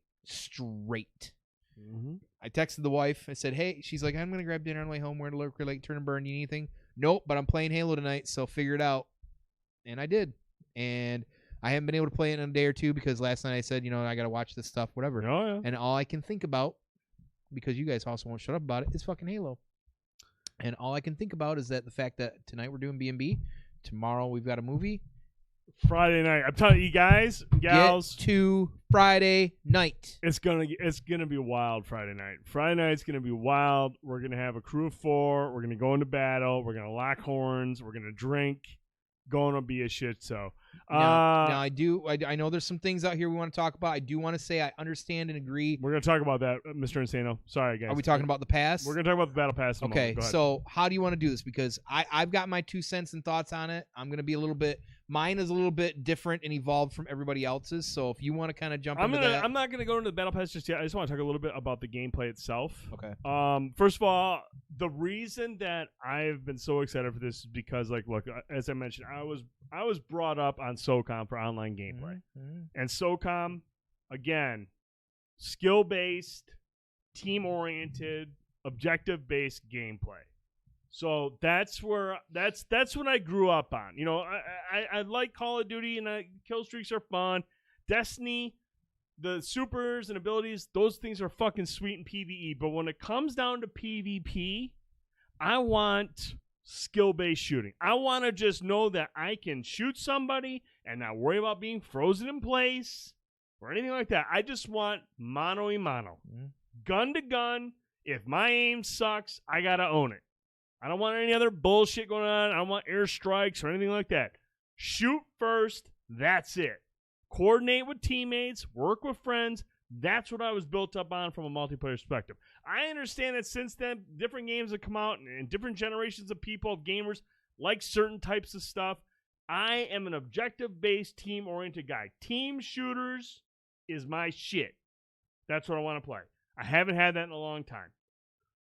This game feels great to play. First and foremost, 343 has really nailed the first-person shooter. It feels really good to play this game. And it also helps that the customization to the controls and the options is really, really in-depth. Very deep, yeah. There's a lot of shit to change to tweak it to get that feel that you want. But hopping into an online show that it doesn't allow you to rely on special abilities and ultimates and kill streaks and blah, blah, blah is a breath of fresh air. Even in 2021, dude, which is crazy to think. You look at all the other team shooters out there, Rainbow Six Siege. Yes, team shooter, but you also have different abilities for each person. Overwatch, different abilities for each person. No abilities in this game. This is skill-based shooting, and I dig that. If I get my ass whooped, awesome. I'm fine with that. I didn't lose because I got frozen in place. Right. I didn't lose because the entire team sat and waited until their ultimate recharged and then hit us all at once and wiped us out. It's just who is fucking good and who's not. I love that shit. I can own it when I suck. That's what I dig about this game right now. Hopping into the matches with Prime the other day, we were doing arena ranked, calling stuff out, working together, flanking, in tandem, in unison. That is how I want to fucking play, dude. Boom. Prime nail. Halo's PvP secret. Get fucking good. That's what I want to play, dude. That's how I want to play my games. And I feel like right now, early on, they have nailed that. The maps are really, really good. There's a lot of ways to flank. There's a lot of ways to ambush. The modes are fantastic. If not, they're old school. Capture the flag, strongholds, oddball. Let's talk about oddball a little bit. There are some really fucking dope-ass... Like, look, Slayer's fun. Team Deathmatch is always going to be good. But when it comes to stuff like Oddball and Strongholds and Capture the Flag, the fucking working together and calling stuff out, learning the maps, learning the call outs for the maps, what areas what. Dude, that shit to me gets me hyped. Dude, I soak my panties when I fucking play games like that. Which is weird because you're usually in a bunch too. But you know, like honestly, like so we had a 4v4 going on. It was you, me, Prime, and Kronos. Yes. And I felt like I know Prime. Slayer's in there, Cuddle. Slayer is in arena ranked. He said he was getting a lot of oddballs. It's really weird because, like, and I want to mention this because when we were playing it, Prime and I, we were talking about it, like, man, we're playing a lot of oddball. And then when you go look at the playlist, it's almost like we were playing in the order that the maps are listed. So we had a lot of oddball, a lot of CTF, and then when we were trying to rank up and figure out what our rank was going to be. As we played more, I was like, man, now we're getting to multiple Slayers. It's almost like when you go into Arena Ranked and look at the play modes, it'll show like a list of stuff, and it's a lot of oddball. It's like all the oddball and all the maps that it's on, and then it's Capture the Flag and all the maps that it's on, and then boom, it was Slayer on 5 maps, and we just kept playing Slayer. So I almost wonder if it's going down that list. I would imagine it probably is. So Slayer is there. You just got to fuck around with oddball, which I don't mind because I like oddball and CTF. Well, I wish it was random though. I wish it was more random. First of all, playing a beta right now, everybody. We're not getting all the options. No, and I don't think anyone's trash it. I think we understand that. I know you may understand it, but I'm just saying, like, I think people keep forgetting that this is still technically a beta. We just have access to the season pass. Sure. So people, which we'll talk we've about. had people talking about SWAT. I want SWAT too. I love SWAT. I want SWAT. fucking Lone Wolf. I love Lone Wolf. You love Lone Wolf. I love some Lone Wolf. So, you know, eventually we'll have the ability to say, I want to search for this probably with oddball. I just want Team Slayer. So right now we'll get more modes. We just got to chill out for a minute, right? But listen, we were doing the 4v4, and I felt like I know typically when I'm playing Halo and I'm playing with Prime, my back hurts. I'm carrying his ass all the time. You're good at shooting games, even if it's a newer game. Listen, I did complete the rank thing. I am platinum level. Right. 4, I've been working. You're not, but whatever. But the point is that, you know, we slid right into that. You're playing a game. Keep in mind, you're playing a series that your boys started. So you're sliding into something like. You're like 3, 4. You got to. And you mentioned it when you went into the alpha for Destiny. You were like, I'm like, whoa! I could feel. So what I'm saying is though is that we like even with Kronos, who I've actually not played a lot of FPS games with, the 4 of us jumped in. All of a sudden, it's like it didn't take long for us, and we might not have won every single one, but instantly what we were doing, it was just like, hey, here. We just slid into it and it just had that going. And then we got into big team battle, and that's where it always gets messy with big team battle. But if you notice, we jumped in there and we're all like, what the fuck we doing? But by the end, we might not have been fully winning, but we were putting in a fucking effort. We had Tricky in there. We had a good handful of us in there that we're actually fucking doing. And I like what you just said there. I'm gonna combine it with what Prime and I were talking about. When Prime and I the seeds, what was it? I think it's called not strongholds. It's called Power. No, it's like Dick. Seed. Dick. Yeah, seed me. I don't remember. But no, like Prime mentioned it, and I agree with him 100%. We were playing big team battles because we were trying to knock out challenges, which we'll talk about in a minute. And then we went back into quick play and arena stuff, and it's just like, okay, we can't play big team battle because big team battle is such a departure from quick play and arena because big team battle is just, again, like Battlefield, it's just chaos. It's just unorganized chaos, which is cool. If you have like 6 or 7 or 8 friends if you got 5 or 6 people to play and you're organizing the best you hilarious. Can, it's not that you might have a good chance. Yeah, you might have a good chance, but even then, like, it's just like, okay, cool, it's fun. A lot of people running around. There's different weapons dropping. I get bored of shit up. But at the end of the day, you know, and Prime, I'm going to mention this, you know, because Prime and I talked about this. Ultimately, my focus is going to be on arena ranked, and it's going to be on quick play, the 4v4 stuff. That is where I want to be. I love the tactical stuff, but I think it's a really good, like, palate cleanser. Like, at the end of the night, you're fucking wasted. Hey, let's go into big team battle and blow shit up and work on that fucking pass, which we'll talk about in a minute. But Captain says now the devs are really putting in the effort for older fans. They're doing a great job. I mean, they're very transparent. We've talked about that in the signal. We've been talking about they are constantly taking feedback. They've made multiple changes already. They're still going to implement some changes to the pass, which we'll talk about in a minute. But overall, Tone, I mean, Big Team Battle is a fun mode. We have some highlights that were fucking hilarious. Some people love that mode. I have never... the only times I've ever loved that mode on like original Combat Evolved or Halo 2 when we're playing Blood Gulch and I've got like 8 to 12 people that I know. That's the only time I've ever enjoyed those. Maybe playing, and it's usually like something like CTF. Outside of that, like I don't play fucking Big Team Battle. I'll do it if we've got enough people on and people want to play. The thing that Prime and I didn't like about it is the fact that it changes your mindset to how to play the game. Like if you go into Big Team Battle and fuck around there for like 2 hours and then try to go to play like Arena Ranked or Quick Play, you have to adjust quickly. Very quickly, which is why I feel like if we go into a Friday night stream, focus on Arena Ranked early on until we're all shit-faced and getting our asses kicked, like, all right, let's go into Big Team Battle and fuck around and have some fun. That's a or cool, just do quick like play I said, or it's a something. nice palate cleanser, a nice way to unwind and knock out the challenges, which we'll talk about in a fucking minute. Let's talk about it. Okay. But overall, Tone, you're digging it. You're loving it. It feels like Halo. It's Halo. It's Halo. And I'm not a Halo guy, but I want to be a Halo guy because I've really enjoyed what I played so far. I want to see some SWAT because I do like SWAT. I played SWAT and it's fun. Tone won't play with me and do none of that is true. But anywho. All right. So now the Battle Pass conundrum. There's a lot of discussion out there right now regarding the Battle Pass. And I feel like it's justified. A lot of people that love the Battle Pass and a lot of people who fucking hate the Battle Pass. And I can understand that because the Battle Pass is fucking random. And then there's some of us who don't really fucking care. There are some who don't fucking care. So after 10 hours of play, Prime's at 18. I don't know what his level is. And I don't know how understandable the challenges are that he's had. But after 10 hours of play, I'm currently at level 4 of my Battle Pass. Yeah. I'm trying really hard to be patient with 343 while they monitor the feedback from the community. But as someone who appreciates having challenges and objectives, I much prefer the ones that I can get organically and at a rate that'll feed my OCD. I like to make progress when I play multiplayer. At the same time, I don't want to fucking beat the Battle Pass in a week. I want that grind. It's a tough balance. It's tough balances with the Battle Pass. It's a really tough balance. But here's the thing, y'all. And I talked to Prime about this, and I said this.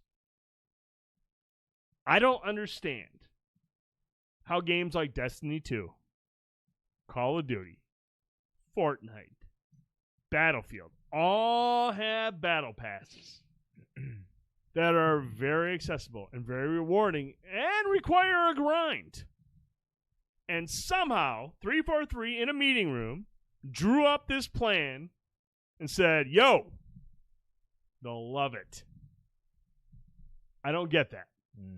This Battle Pass is not ideal. I don't mind that the Battle Pass is tied to challenges only. I would love to be rewarded for the games that I play really good and I rack up a lot of kills and objectives, even though the same people in there who were AFK or not doing anything aren't getting anything less or more than I am. They're basically just completing their challenges. That is kind of like weird. But I understand that. I understand they changed the Prime. But the fact is, the fact that they launched it in the state that it was is weird. And they're going to have to change it a lot more, Prime. This is not a good Battle Pass. It's not a good idea. I understand they're changing. They're going to have to change it more. But when I sit there and I play this game and I get, and this is how it's going to be. This is why the randomization is going to elicit different responses from people. Prime, the other day when we were playing, he's like going through his challenges. He's like, oh, I got to get 25 kills with this gun. I'm like, oh, I want that one. Or I need to get 10 assists. I want that one. No, I have 3 fucking challenges that are like, find this random fucking, this hard to find gun and get 1 kill. Okay, well, find the Cinder Shot. I know on Big Team Battle, let's go into Big Team Battle and we'll knock out these challenges. Cool, we're going to be. I'm running around trying to find a Cinder Shot. I don't know what the fucking Cinder Shot is. I'm running around to all the different weapon things on the map, and I'm like, where can I find the fucking Cinder Shot? I need to get a kill with it. Can't find it anywhere. So I'm not completing the objectives. I'm trying to run around because I want to complete my challenges because it's not streamlined. It's not it's not ideal. Anytime a battle pass or a challenge has me deviating from my objective or playing differently, that's fucking stupid. You have failed your test. Dude, you get 10 kills left-handed while surfing on a Warhog, but only on Saturday between. Dude, that's how it felt. That's how it felt to The him. cinder block or whatever it's called. No, not cinder block. Cinder shot. All it does on Big Team Battle is it drops from an orbital deployment. But it's random. So when they're on the mic and they're like, hey, go to fucking there's an orbital dropping somewhere. I gotta look up, see where it's dropping, and then run to it. Hopefully nobody else gets to it before me. Right. And then if I do happen to make it there, hope to God it's a Cinder Shot. All for 250 XP points, which is maybe a fourth of that level. No. I want 25 kills with this gun. Even if it's a gun I fucking hate. Your game is fun to play. Your game feels good to play. I don't mind putting time into it. I don't mind grinding that shit out. If I can go out and find a gun that's accessible, get all the fucking kills I need, and still help the team move forward with the objective, you have made a great challenge. When I have 3 fucking challenges that want me to find a random fucking gun that might or might not drop in this map, or find a vehicle that might or might not show up, you have failed. You have fucked up your challenge list. Oh, but hey, I can spend $5 to get 2 swap points. I can go in there and swap out a challenge for something else, not knowing what the fuck it is, where it could be like, hey, it's not a Cinder Shot, but you got to kill a Warthog. Well, okay, where are the rocket launchers at? Can I get one in time to kill a Warthog? Will the Warthog sit still? It's just like, dude, some of these, like, look, I'm not pretending I know how to make a fucking challenge or to create a battle pass, okay? All I know is if somebody creates a pass that's going to have me deviating from what I'm trying to do in the objective and it's not streamlined in, you have failed. You have made a mistake. It shocks me that in a room, 343 Industries drew up this battle pass and said, yes, run it. Mm-hmm. No. Yeah, they can't even make floors for Halo 5 multiplayer maps. This is a really bad battle pass. Shack. And I'm glad that they're making changes to it. But they have a long ways to go. A long ways to go. I should not have to spend money. I shouldn't have to wait. And I love how, like, you can get swaps every 3 or 4 levels on the battle pass. What if I can't advance my battle pass? Because you have fucking challenges that are super fucking stupid. I don't know. I just... whatever. Tricky. They could do. Tricky says if someone in the squad did the challenge, then it would be way better if everyone got it. But like that would be cool. The challenges don't need to be so hyper specific. That's what's dumb. Dude, there are some that are tied to specific modes with a specific gun. You don't get to control the mode. Yeah. All you get control of is quick play, arena ranked, and big team battle. They got to get that. They got to get that figured out, and they got to get it figured out ASAP. I mean, and the Prime says maybe that's why why it's going for 6 months, and I understand that, and I get it. It's 166 days, bro. I don't have all night. I can't play every single day. I can't sit there and wait a week. If I can't hop on and play, and they got some ridiculous challenge here. He's only got so much PTO, folks. Yeah. I already burned all my sick time, but I mean, the thing is, it's just weird that you could get stuck with so many like just random challenges that are just more based on random than just accessible. That's all I'm saying. It's a stupid battle pass. Yeah, it needs to be built smarter. You look at what all these other games have done with their battle pass, and Blanco, I understand that. You can save the battle pass for later. I get that. I want progression.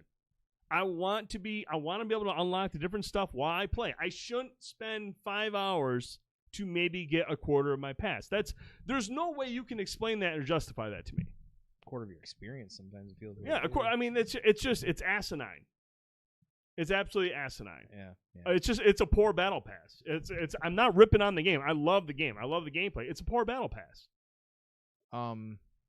Yeah, I like there. It needs to be done smarter. It needs to be more experience based. You need to do what they've done with Reach and other ones. Is like, you get a double kill, you get 50 experience points. Whatever it is, that those sort of things should count towards your battle pass as well too. It shouldn't just be based on all these challenges, especially these hyper specific. I agree with all that. I at the end of the day, for me, and we talked about this, I don't really overall care right now. I know it's probably going to be fixed. I play Halo for me for the most part.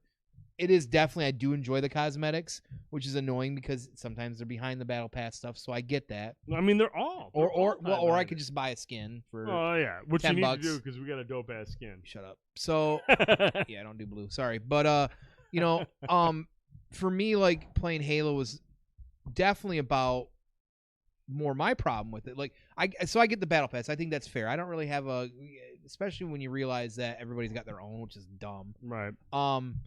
I play Halo just for the Halo. However, that said, my biggest gripe with it so far, overall, and I think the battle pass is a great one, I probably should be more gripey about, is the fact that I have to use a fucking separate website to track my points and my KD. Don't talk about let's get started on the stats.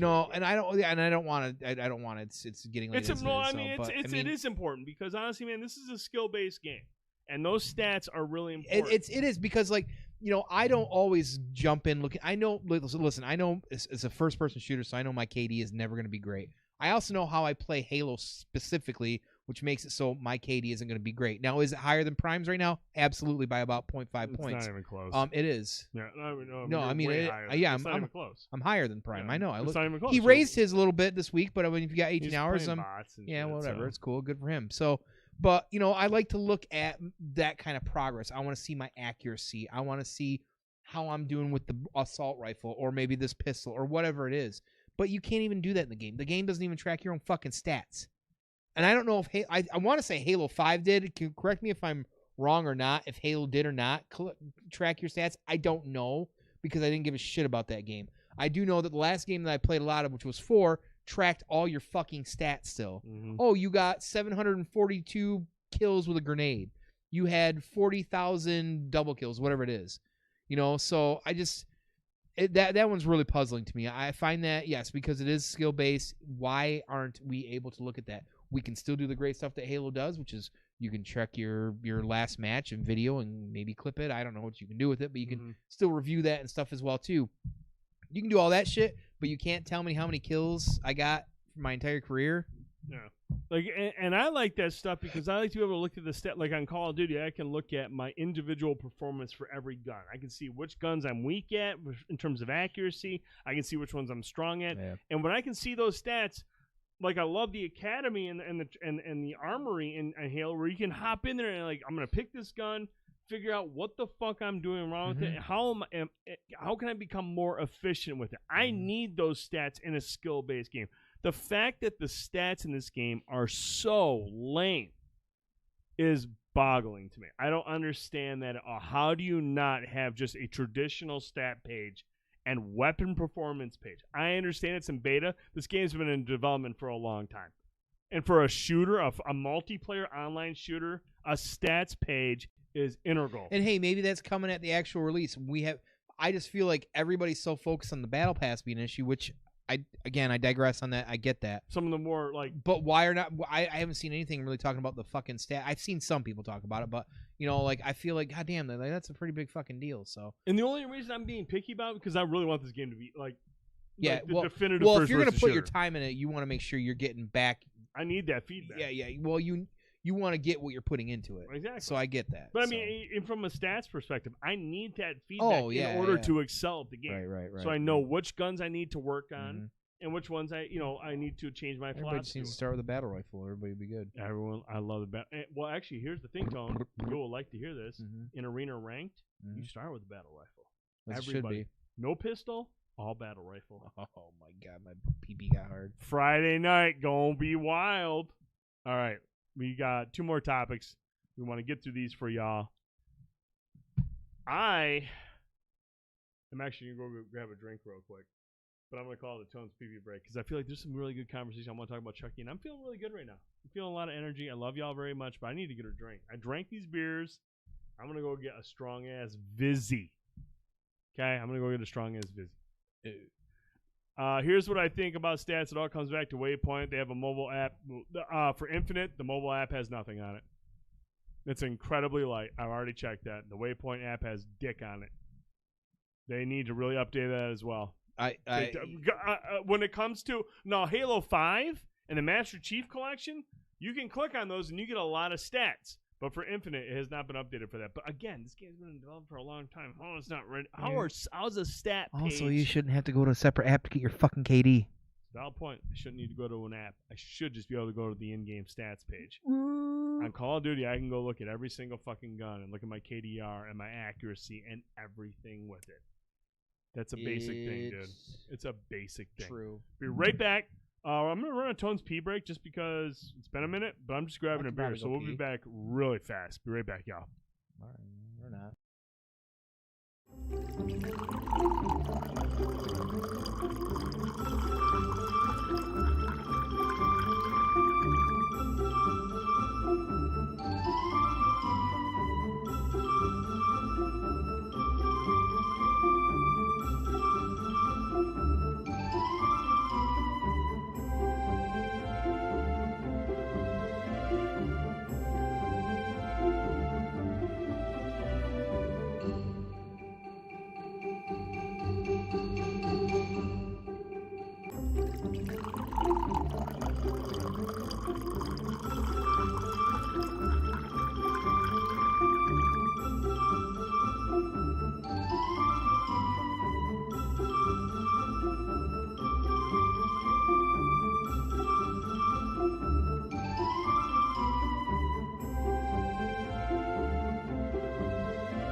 And we're back.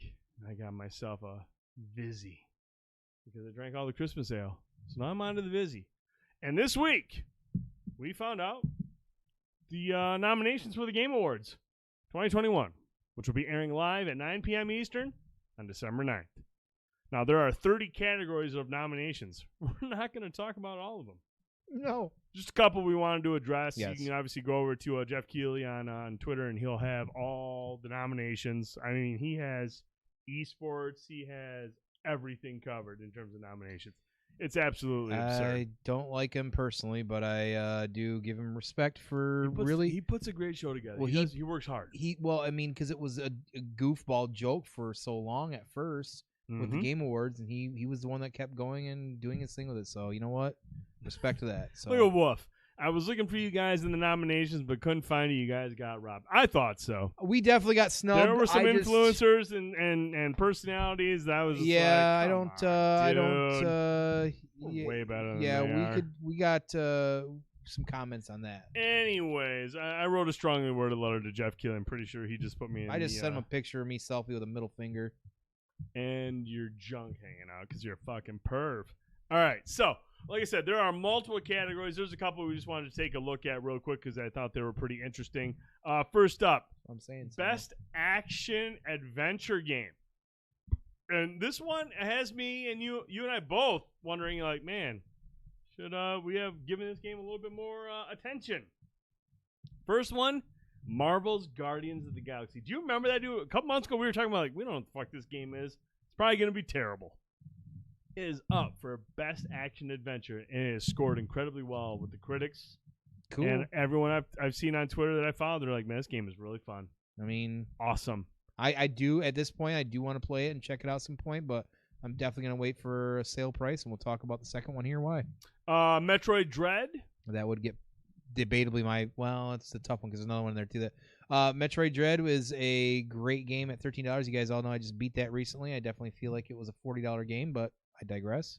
With the exception of the price difference, you still think it was a really good game. It was an absolutely fun game to play. Is it best adventure game? It's a tough one. Tough one, right? It's a tough category. It's a tough category. We have Psychonauts 2, which I have played a really good amount of. I still finished that. That game is actually really good. It's a really good story that tackles a lot of different themes. And I would definitely compare it to RC, Ratchet and Clank Rift Apart, which I did play and complete, and is a really, really fucking fun game. Also a shorter game than I would like to have said on that one as well, too, I feel like. But, however, if we're talking adventure, it's hard not to really say, man, Ratchet and Clank does adventure platforming games top-notch. Yeah, it's really good. They've got it. And rounding out those nominations, Resident Evil Village, which I fucking love. I'm surprised it's in there for... Did you beat it? I did.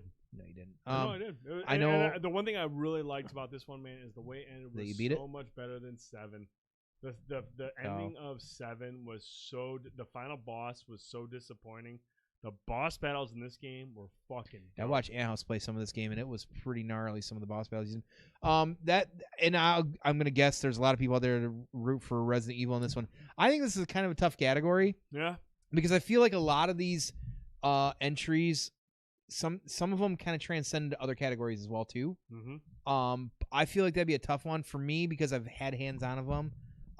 Metroid Dread or Ratchet and Clank for me, but I wouldn't be surprised if anything else didn't get those. I got a feeling if you haven't, Metroid Dread broke some pretty legitimate Metroid and Nintendo records. Oh, it did. And that's nothing to wink at, even for a $13 game at $60. A lot of people in the chat are saying too. Brian MX says for this category, it's Metroid or Ratchet. Let's see. Tricky Region love Metroid. Mr. Insano over on YouTube said, but Guardians is runner up for me. He said Village was awesome, but Guardians is runner up. I'm really interested in Guardians of the Galaxy. Maybe I'll put that on the Christmas list. It gets to $30 in that Black Friday sale. I might have to pick it up. The game came out 2 weeks ago. I'm surprised it's not $30 now. That's typically how it works. It launches, and then 2 weeks later, it's like, hey, it's on sale, $29.99. It's like, oh shit. Guardians of the Galaxy has a great story. Gameplay is meh. Says Brian MX. Perspective. Appreciate that. I heard a lot of people say they like the gameplay, but I can understand there's probably different folks with different strokes, and the gameplay is just not there. That's the most important thing. If you're not having fun playing it, it's not going to be a good game. Mm-hmm. I'm curious about, but out of all these games, I played a decent amount of Dread. I played a decent amount of Psychonauts 2. I've beaten Ratchet and Clank. I've beaten Resident Evil. Gun to my head, I feel like out of those 4, right now, Resident Evil would probably get my vote. Just because I felt like it was a complete experience. It was really fun. It was super intense. More than 12 or 13 hours. It wasn't terribly long, but it was just a well done game. Like it was a really engaging horror game, and I really liked Village. But Ratchet and Clank, I felt was a technical showpiece. I didn't feel like it was like the best game I'd played of the year in terms of its story. Like it was fun to play, but it didn't blow me away in that regard. Psychonauts 2, I feel has a really good story. I really want to complete that and finish it out. Metroid Dread, I'm close. That's what I'm next week we have a couple weeks of time off. I might get some time in with that.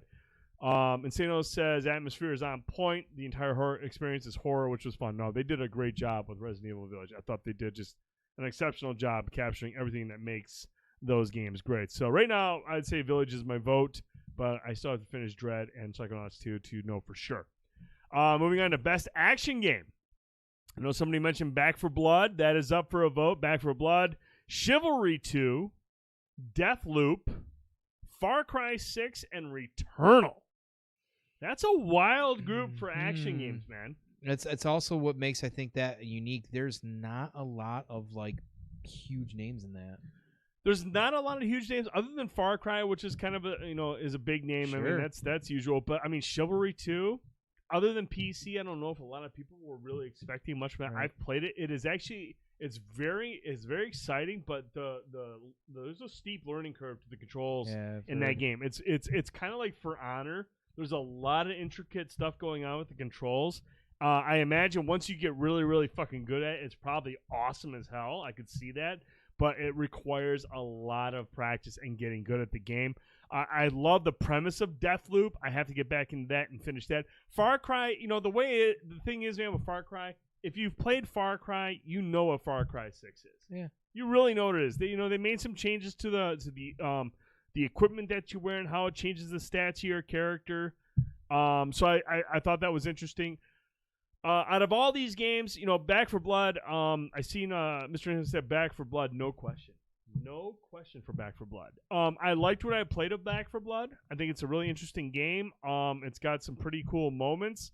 Out of all these, though, out of the ones that I've played, I haven't beaten any of them. I would say Returnal is probably the one I go simply because it's the most unique out of the group.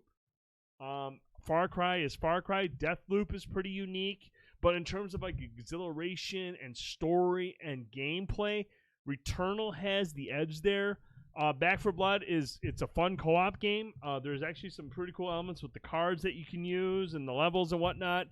Chivalry 2 is fun, but it's I don't know if this is the best action game of 2021. So I'm leaning towards Returnal, but Returnal is definitely a game. And I mean, you took it back. You weren't a big fan. I mean, you liked the presentation of it, but it was a gorgeous game. But it just controls didn't click. are really It just good. didn't click with you. I don't have patience for like games that are not very rewarding.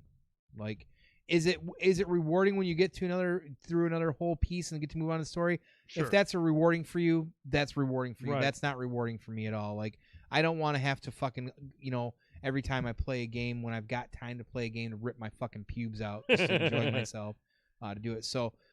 Yeah, see, exactly. That game owes you a controller. That game owes me. Exactly. I feel like Returnal. I respect it. Yeah, look. It's Housemarque has done wonders. They did a great job with Returnal.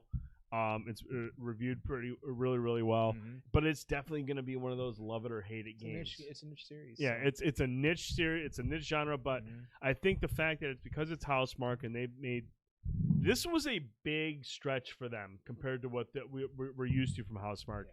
And I just feel like it's super unique, and I love the atmosphere of this game. Like it's a fucking great game in that regard. But absolutely, everyone's got different opinions, and I respect all of them. And that's totally cool. Returnal's going to get my vote here, but I still have to go in and finish some of these other games. But Returnal is just really good. Yeah, fuck Back 4 Blood. Fuck. Wow. Move on. Wow. Okay, you're gonna have to explain that to Mr. Incident. All right, so game of the year. A lot of the same folks that we just talked about. Deathloop. It Takes Two, which we played, which I thought was really fucking interesting fun. for Game of the Year. Game of the Year, but I mean, I think that speaks volumes to how good of a co-op game that. Look, Hazel has done phenomenal work in the co-op. I think they have set the bar in terms of how co-op games work. Look, it's one thing to jump into battle or like Borderlands or Destiny 2, which is co-op. That stuff's fine, but fully dependent co-op. Where you fully depend on your partner that you're playing with, Hazelight just knows what the fuck they're doing in that regard, dude. They're just that good. Mm-hmm. They tackle a theme of this story that's it's a tough theme to talk about. It's a very mature story, but it's fun, it's exciting, and it can be challenging. There were a couple boss battles that we ran into. We were like, what the fuck is going on, man? Oh, yeah. Yeah, but it take you a minute. You figure it out. It's not a terrible pattern. It's just, you got to be sometimes, really more than anything, you had to figure out the pattern and be, like, quick on your feet. Brian says, okay, like I said, between Metroid and Deathloop, Metroid wins because it gets the Nintendo boost. Now, are you saying that's how? Are you predicting that's he's the win? predicting that because of. But what is your thought? Psychonauts 2. We also have Ratchet and Clank, Rift Apart, and Resident Evil Village. Out of all of these games, and there's a lot of talk about some of the games that weren't on this list. Specifically, one that has raised a lot of questions is Forza Horizon 5, which is one of the top reviewed games of the, if not the top reviewed game of the year. Now, look, I have played Forza Horizon 5. I think Forza Horizon 5 is a beautiful looking, a great racing game. I'm not a racing game person. Would I say it goes above one of these games? I don't know. A high rating for a racing game does not make it game of the year. I agree with that. My thought is Deathloop. I didn't care about it until seeing the reviews. Just beat it last week. Other than the ending, it's fantastic. I love the gameplay loop. I think that is one of the more interesting elements of the game. I don't have a hand. Like, is Metroid even on there too? Metroid Dread is on there. Yes. Blanco, that won't be on until it won't be up until next year's Game Awards. I don't. It didn't meet the cutoff. Yeah, it's got to be like November or something. Or no, it's well, this is a beta, so it doesn't qualify because the game doesn't release until December 8th, which is past the deadline. On this list, I don't know because I haven't had a hand on all of them. I feel like because what you base off what you say with Resident Evil, like that could be a big contender. I do feel like what Brian does, it has some credence there because the same year that Breath of the Wild came out, I can't remember what other game came out that should have got Game of the Year, but Breath of the Wild just because it was simply Zelda. I thought it was quizzical, but so I don't really have a huge hand in this necessarily, but hey, yeah, it was Horizon. Horizon got that's what it was. Thank you, Brian. Yes. And, I like what Blanco says. That cutoff really needs to go. I agree because fucking Cyberpunk 2077 is up for best RPG for this year. Because it released so late, it wasn't up for nominations for last year. It was, yeah. So Cyberpunk 2077 is up for best RPG this year. Yeah, it needs to be January. It should just be the end. But the thing is, with the Game Awards, they got to have enough time for people to vote. And stuff like that. It's really bizarre how it works. How bizarre. Yeah, how bizarre. So there's Game of the Year. But I mean, to go back to the Forza 5 discussion, I feel like, and I do feel like, I'm not a racing fan. I'm not a big racing guy, but the game has reviewed. I mean, this is, by all accounts, this is the best reviewed game out of. Well, did it not meet the cutoff or not? No, it's up for best racing sports. Well, there you go. But I mean, for Game of the Year, I mean, no, I'm not saying that it got snubbed. I'm just saying, which of these games do you bounce for fucking Forza Horizon 5? I mean, I like Forza. I think it's fun, but I played Deathloop. That's super unique. I love story-driven stuff. I'm not going to bounce it there. It Takes Two, definitely not going to bounce it there. Metroid Dread, that's probably the best Switch game I've played. Not going to bounce it there. Psychonauts 2, no fucking way. Way better story than anything in Forza Horizon. That story is really deep. Not going to bounce that. Ratchet & Clank, technical showpiece, fun story, exciting, maybe. Resident Evil Village, maybe. But I really like that a lot more than when I played in Forza Horizon 5. But again, that's just my opinion. I don't see how you can just sit there and say Forza Horizon got snubbed by any of these games. These games are all really fun games, so I just don't understand the uproar of it. I mean, is Forza like what I played? Yes, it's really good. I'm playing. My kids love watching me play it, man. I'm sitting there knocking out races and completing objectives. They love it. I think it's fun to play, but I don't think it's as simple as saying, "Well, it's the highest reviewed game. It should be Game of the Year." Needs more than just a showpiece. It needs story. If you're going to be up for Game of the Year, it has to meet some criteria to be, I think, up for Game of the Year. I don't think just. I mean, is there a story in Forza? Are you putting? No, there's not a story in Forza. I know better. Come on, you know what I mean? Like they're at least these games have some sort of depth to them, right? Outside of just being a great racing. And they have a gimmick to them as well. It's something that's unique. You look at It Takes Two, a really. And Resident Evil's got a diverse Horus background, crazy big battles and stuff like that. You can have a great time with it. It'd be like Ace Combat being up there. Mm-hmm. But I mean, if you think I'm going to replace Psychonauts 2 or It Takes Two or Deathloop or any of these games or Metroid Dread with Forza, no fucking way. Right. No fucking way. Look, racing games are like sports games, like MLB The Show. I look at and marvel over. Great example. Madden's not going to be up on Game of the Year. Fuck no. Sports games are going to be up there. Why would anybody think Forza's going to be up there? Mm-hmm.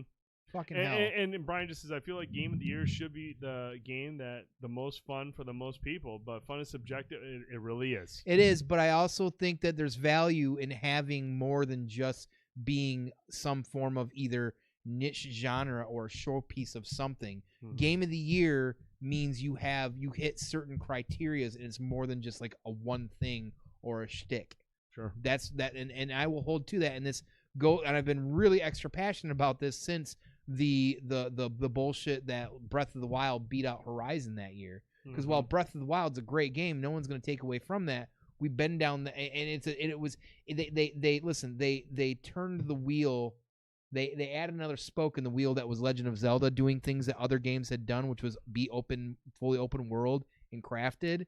Whereas Horizon was a whole entire new story that came out and created this immersive experience that you'd never seen before. So, there is a subjectiveness there as well too, but I feel like we have to also kind of separate the fandom there too. And I'm somebody who's also kind of critical on Horizon Zero Dawn. So yeah, I'm not. And to be honest with you, I'm not right, Brian, all that excited about Breath of the Wild. But anyway, speaking of Breath of the Wild, let's talk about most anticipated game of 2022. We have 5 games here. Elden Ring, which just had its private beta test, and seriously, a lot of people have been really excited about what they saw there. So, Elden Ring, God of War Ragnarok, Horizon Forbidden West, the sequel to Breath of the Wild, and Starfield. I'm really interested in most of these games. I'm not a Breath of the Wild guy. I'm not a big fan of it. I couldn't get into it. I was never compelled to go back to play it. After a while, I was just like, nah, whatever. Other than like the puzzle room, like the actual boss battles and the puzzles that were engaged, that I was like, cool. Fun. The open world elements of the game, I just thought, I was like, this is fucking boring. So I just was not a huge Breath of the Wild person. Out of these games, though, gun to my head, probably Horizon Forbidden West, just because I finished that recently and I really dug that. I have not finished God of War, so I can't really say if I'm excited about how that's going to end. Breath of the Wild, no interest in. Elden Ring, I'm interested in because it takes what I struggle at, which is From Software games, the combat, and puts it into an open world space, which I do like open world, so the ability to explore these worlds and see what's out there and build my character that way through different encounters, I'm interested in that. Starfield is something that I'm super interested in because I do want to see where Bethesda is going with this, but it's really going to come down to the fact that if this is just Fallout or Skyrim in space, with the hype that they've built up, I can't help but wonder if that's going to be somewhat of a letdown. Like, I love Fallout. I spent a lot of time with Fallout 3. I spent a lot of time with Skyrim. These are games I really, really enjoyed. But if it's just that type of game in space, I'm going to need a lot more information there. I'm going to need to know more specifics. We haven't seen shit about this game other than we saw a trailer, and we know it comes out in November of next year. But gun to my head, out of these 5 titles, Horizon Forbidden West is probably my most anticipated game. Fair. Where are you is? My mind's easy. What's yours? Definitely God of War Ragnarok. God of War Ragnarok. I'm way invested into Kratos. I don't know, like, prior to this last God of War, if I would say that to this list, I probably would say something like Horizon, or maybe even Starfield. Very honestly, I gotta see it's Bethesda, so I'm already. But you love sci-fi, and you love that, right? So I'm very, very curious about it. But if not for the last God of War, I probably wouldn't be so extra invested. But I mean, they literally pushed the bar for that series, and you know, it was more than just adding an element to it. It re-envisioned the entire series. So I'm definitely kind of want to see where that going. Where's that going? We'll see. Finish this. Beat up on some Thors or something. I just don't like Atreus. Oh, come on, Brian. What's wrong with Atreus? He's badass, bro. That's fine. He's badass. No, I dig it, man. All right. Let's move on to our final topic and wrap this show up. But it doesn't mean this topic isn't interesting. Chucky, episode 6. Holy fuck, dude. Mm-hmm. We are 2 episodes away from the finale. Mm-hmm. I forgot to tell you this. Fiona Dourif came out and said, we're not ready for the finale of this show. Well, she once again plays her father, and it's fucking scary. It's incredibly scary. But the significance of this episode is the fact that Andy and Kyle finally make their appearance in almost like a Pulp Fiction fashion. They're out in, I think it was Dakota, South Dakota or Charleston, South Carolina, or something like that. And they're visiting a family, That's pretending neat, the Pulp to be. Fiction thing. I didn't think about that. Dude, it wasn't so much. It was till the end when. But I get it. Yeah, I got that feeling in that. Yeah, but you know, Andy is an escaped patient from a hospital, and Kyle's just been kind of like doing her own thing.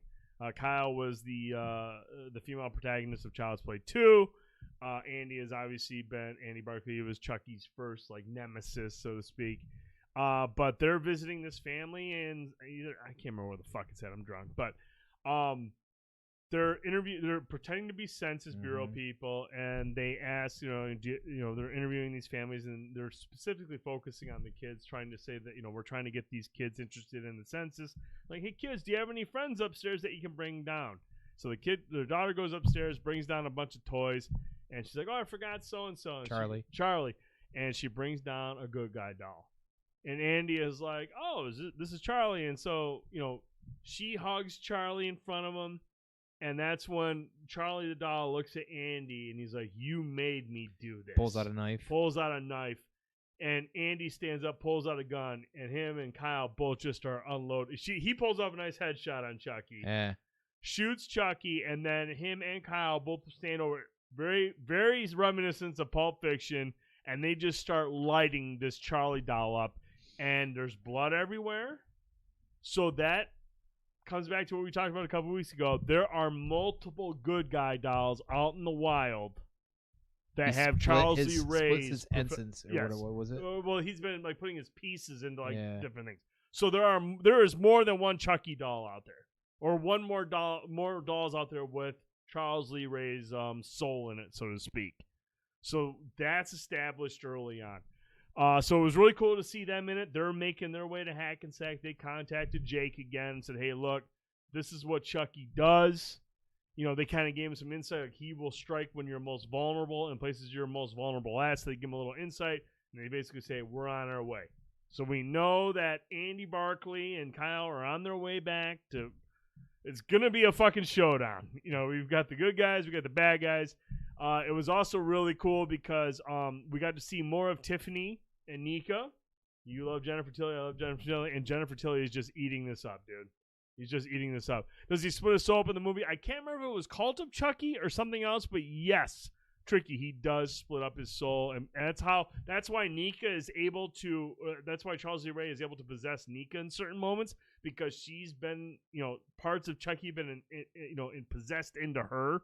So this tells me that Chucky is a multiple dolls. We saw Chucky dolls at the hospital that were running around when we knew the Chucky that we've been focused on is being monitored by a police officer at that time. So there are other dolls that are alive with Chucky's soul, so to speak. But Tiffany and Nika had a pretty interesting scene. Tiffany admitted to Nika, I prefer you over Charles. Yeah, but she But might she have playing been. games? She might have She's been. playing Yeah, bits?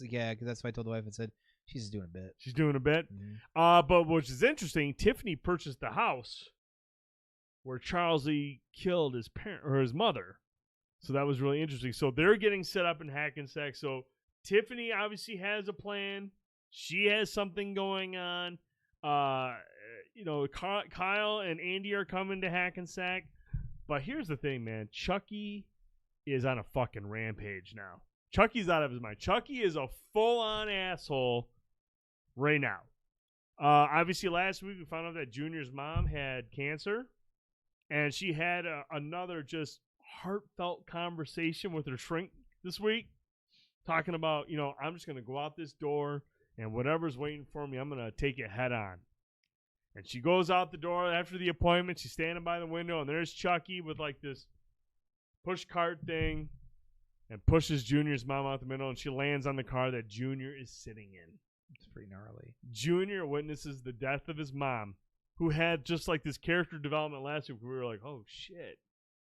And she has like she's having like this redemption arc. Because the whole time we're all thinking these horrible things like, oh, she's cheating on her husband because she's got a secret. And then that makes you even think even more, man, Chucky was reading these things, knew about her secret, and made it sound like she was like some deviant skank. It's kind of a scumbag, Chuck. This episode really established that Chucky is a fucking scumbag. Fucking scumbag. Kills her, which is interesting because I think that's going to play into what the plan for Junior is. And at the episode, our trio of heroes, Jake, Lexi, and Devin, are still hanging out. They fucking use Cape Fear as their inspiration to find a way to trap Chucky. They use the whole curse X scene where he locks up the house. He's like, hey, if any windows open, this doll's going to ring and I'll know where it's at. Which was hilarious, man. I was like, that's a bold strategy. Mm-hmm. And so, they're locking down Junior's house while Junior and his uncle are at the morgue or at the funeral home doing their thing with their mother. Chucky shows up and does what he does best. Causes chaos. Tries to manipulate Lexi to killing Jake. She plays into the game only to just try to fool Chucky. Chucky tries to escape, gets zapped by Devin. And then Devin's mom shows up at the house. Did not see that coming. Chucky kills Devin's mom. Chucky is all about psychological warfare. Chucky's all about manipulation. Chucky's all about trying to convince people, whether through conversation or his actions. He's not only trying to break up the camaraderie of our trio of heroes, but more importantly, Junior has been a wreck. Junior doesn't trust Lexi. He doesn't trust Jake. He doesn't trust Devin. And he just watched his mom kill himself. Out of all the characters, all the kids that are vulnerable right now, it's Junior. Chucky is going to try to manipulate Junior to kill somebody, if not everybody, because that's what he does. He looks for the weakest link. He looks for somebody who's vulnerable. This has been just an absolute chess game of a series. There's no reason you would think going into this would be this good. There's no reason this should be this good. And it really is. It's written so fucking well. It's been really good. It's incredible. Guys. And how it's intertwining everything and not making it feeling like campy, overly campy or forced, and just weaving all the movies in to come to this thing. It's like Don Mancini has done good. Now, I really hope. We got to hope this landing sticks, right? We got to hope they can stick this landing. Yep. And again, Fiona Dora has come out and told people y'all aren't ready for this finale. So next week's episode, the penultimate episode, we're going to find out what Chucky's plans are, how he plans to manipulate Junior. How many more parents is he going to kill? Is Junior's dad in trouble? Is Jake's uncle in trouble? I'm sure. It remains to be seen. It's been a wild series, you guys. And by the time we do our next show, we're gonna know the finale because we don't have a show next week. The week after will be the final episode, so we're gonna have a lot to talk about when it comes time to 2 weeks time to close it down. But that's gonna do it for this week's show, you guys. There was a lot to talk about. I know it's a longer show than usual. We appreciate everybody that stuck around. Lexi's mom has to go, dude. The mayor. I agree with Tricky. She's got to go. She's the real villain. She's the real villain here. Well, I mean, Chucky's a pretty big scumbag. Oh, yeah, that too. Yeah, He's a scumbag. He's a scumbag. But, no, that's going to do it for this week's show. And it was a longer episode than usual, but we had a lot to talk about. And we know you guys and girls wanted to talk about it. And we appreciate everybody that shared their comments, shared their opinions on stuff. There's a lot of diverse stuff going on out there. It was awesome. It was a great week. Now, we won't be doing a show until December 1st. So we're off next week. Second, we're actually doing that Thursday. Oh, that's right. That's a Thursday show. December 2nd. Thursday show. We'll make sure to be communicating that. We will definitely keep you updated, keep reminding you. December 2nd. I even forgot about that. Clearly. Good call. December 2nd. Well, a lot to talk about. Tone, shit. What do we got? We have Black Friday with Bruce Campbell. That drops next week. That'll be next week. Hawkeye. Have 2 or 3 episodes of Hawkeye. Drops this Friday. Jesus Christ. What else we got? We have a lot of stuff. It's going to be a show. We'll have a lot of Halo. We'll talk more about Halo. We'll get some time in with that. Talk a little bit more about the stream, about how we're working on as in the ranked arena. I can't even begin. Ghostbusters. Yeah. We'll have Ghostbusters to talk about. It's going to be a busy fucking night on December 2nd. So, lots to talk about. But most important, thank y'all so much. We are thankful for each and every one of you, whether you can show up at the beginning, hang around for the whole show, or show up at the end. We appreciate your support. You being here every week, being a part of the conversation, sharing your thoughts, sharing your opinions, and chiming in is why we do what we do. Mm-hmm. And we love you guys and girls for it. Congratulations to Tricky Region 93 for winning the giveaway tonight. We will get you your code. I will talk to you afterwards. But I hope everyone has a great Thanksgiving. Yeah, I hope you have a great Thanksgiving. If Pig you go out. If you go out on the 24th, be smart, be safe, be careful. Please. There's still debates whether we might be going out to Oracle Brewing here in town. Oh, yes. That's definitely a that's possibility. Still happening, possibly. We're hoping to make it happen. Yeah, that's kind of my goal, maybe. Wednesday night, if you're around, if you're in the Saginaw area, if you're coming back home for the weekend, you want to hang out, Oracle Brewing might be the plan. Holla. So, I'm about ready to pass out, so I'm going to close it out. For Fanboytone, I'm the Dude79. Thank you so much for hanging out with us for a prolonged episode of Banter and Babble. We appreciate your support. Have a great Thanksgiving. We'll see you in 2 weeks. Friday night on my channel for the Rage stream. It's going to be wild. I'm telling you, it's going to be wild. It's going to be crazy. Wild and lots of drinking, lots of boozing, lots of swearing, lots of killing. Not from Prime, though. We will talk to you in 2 weeks. Be safe, everybody. Good night. you.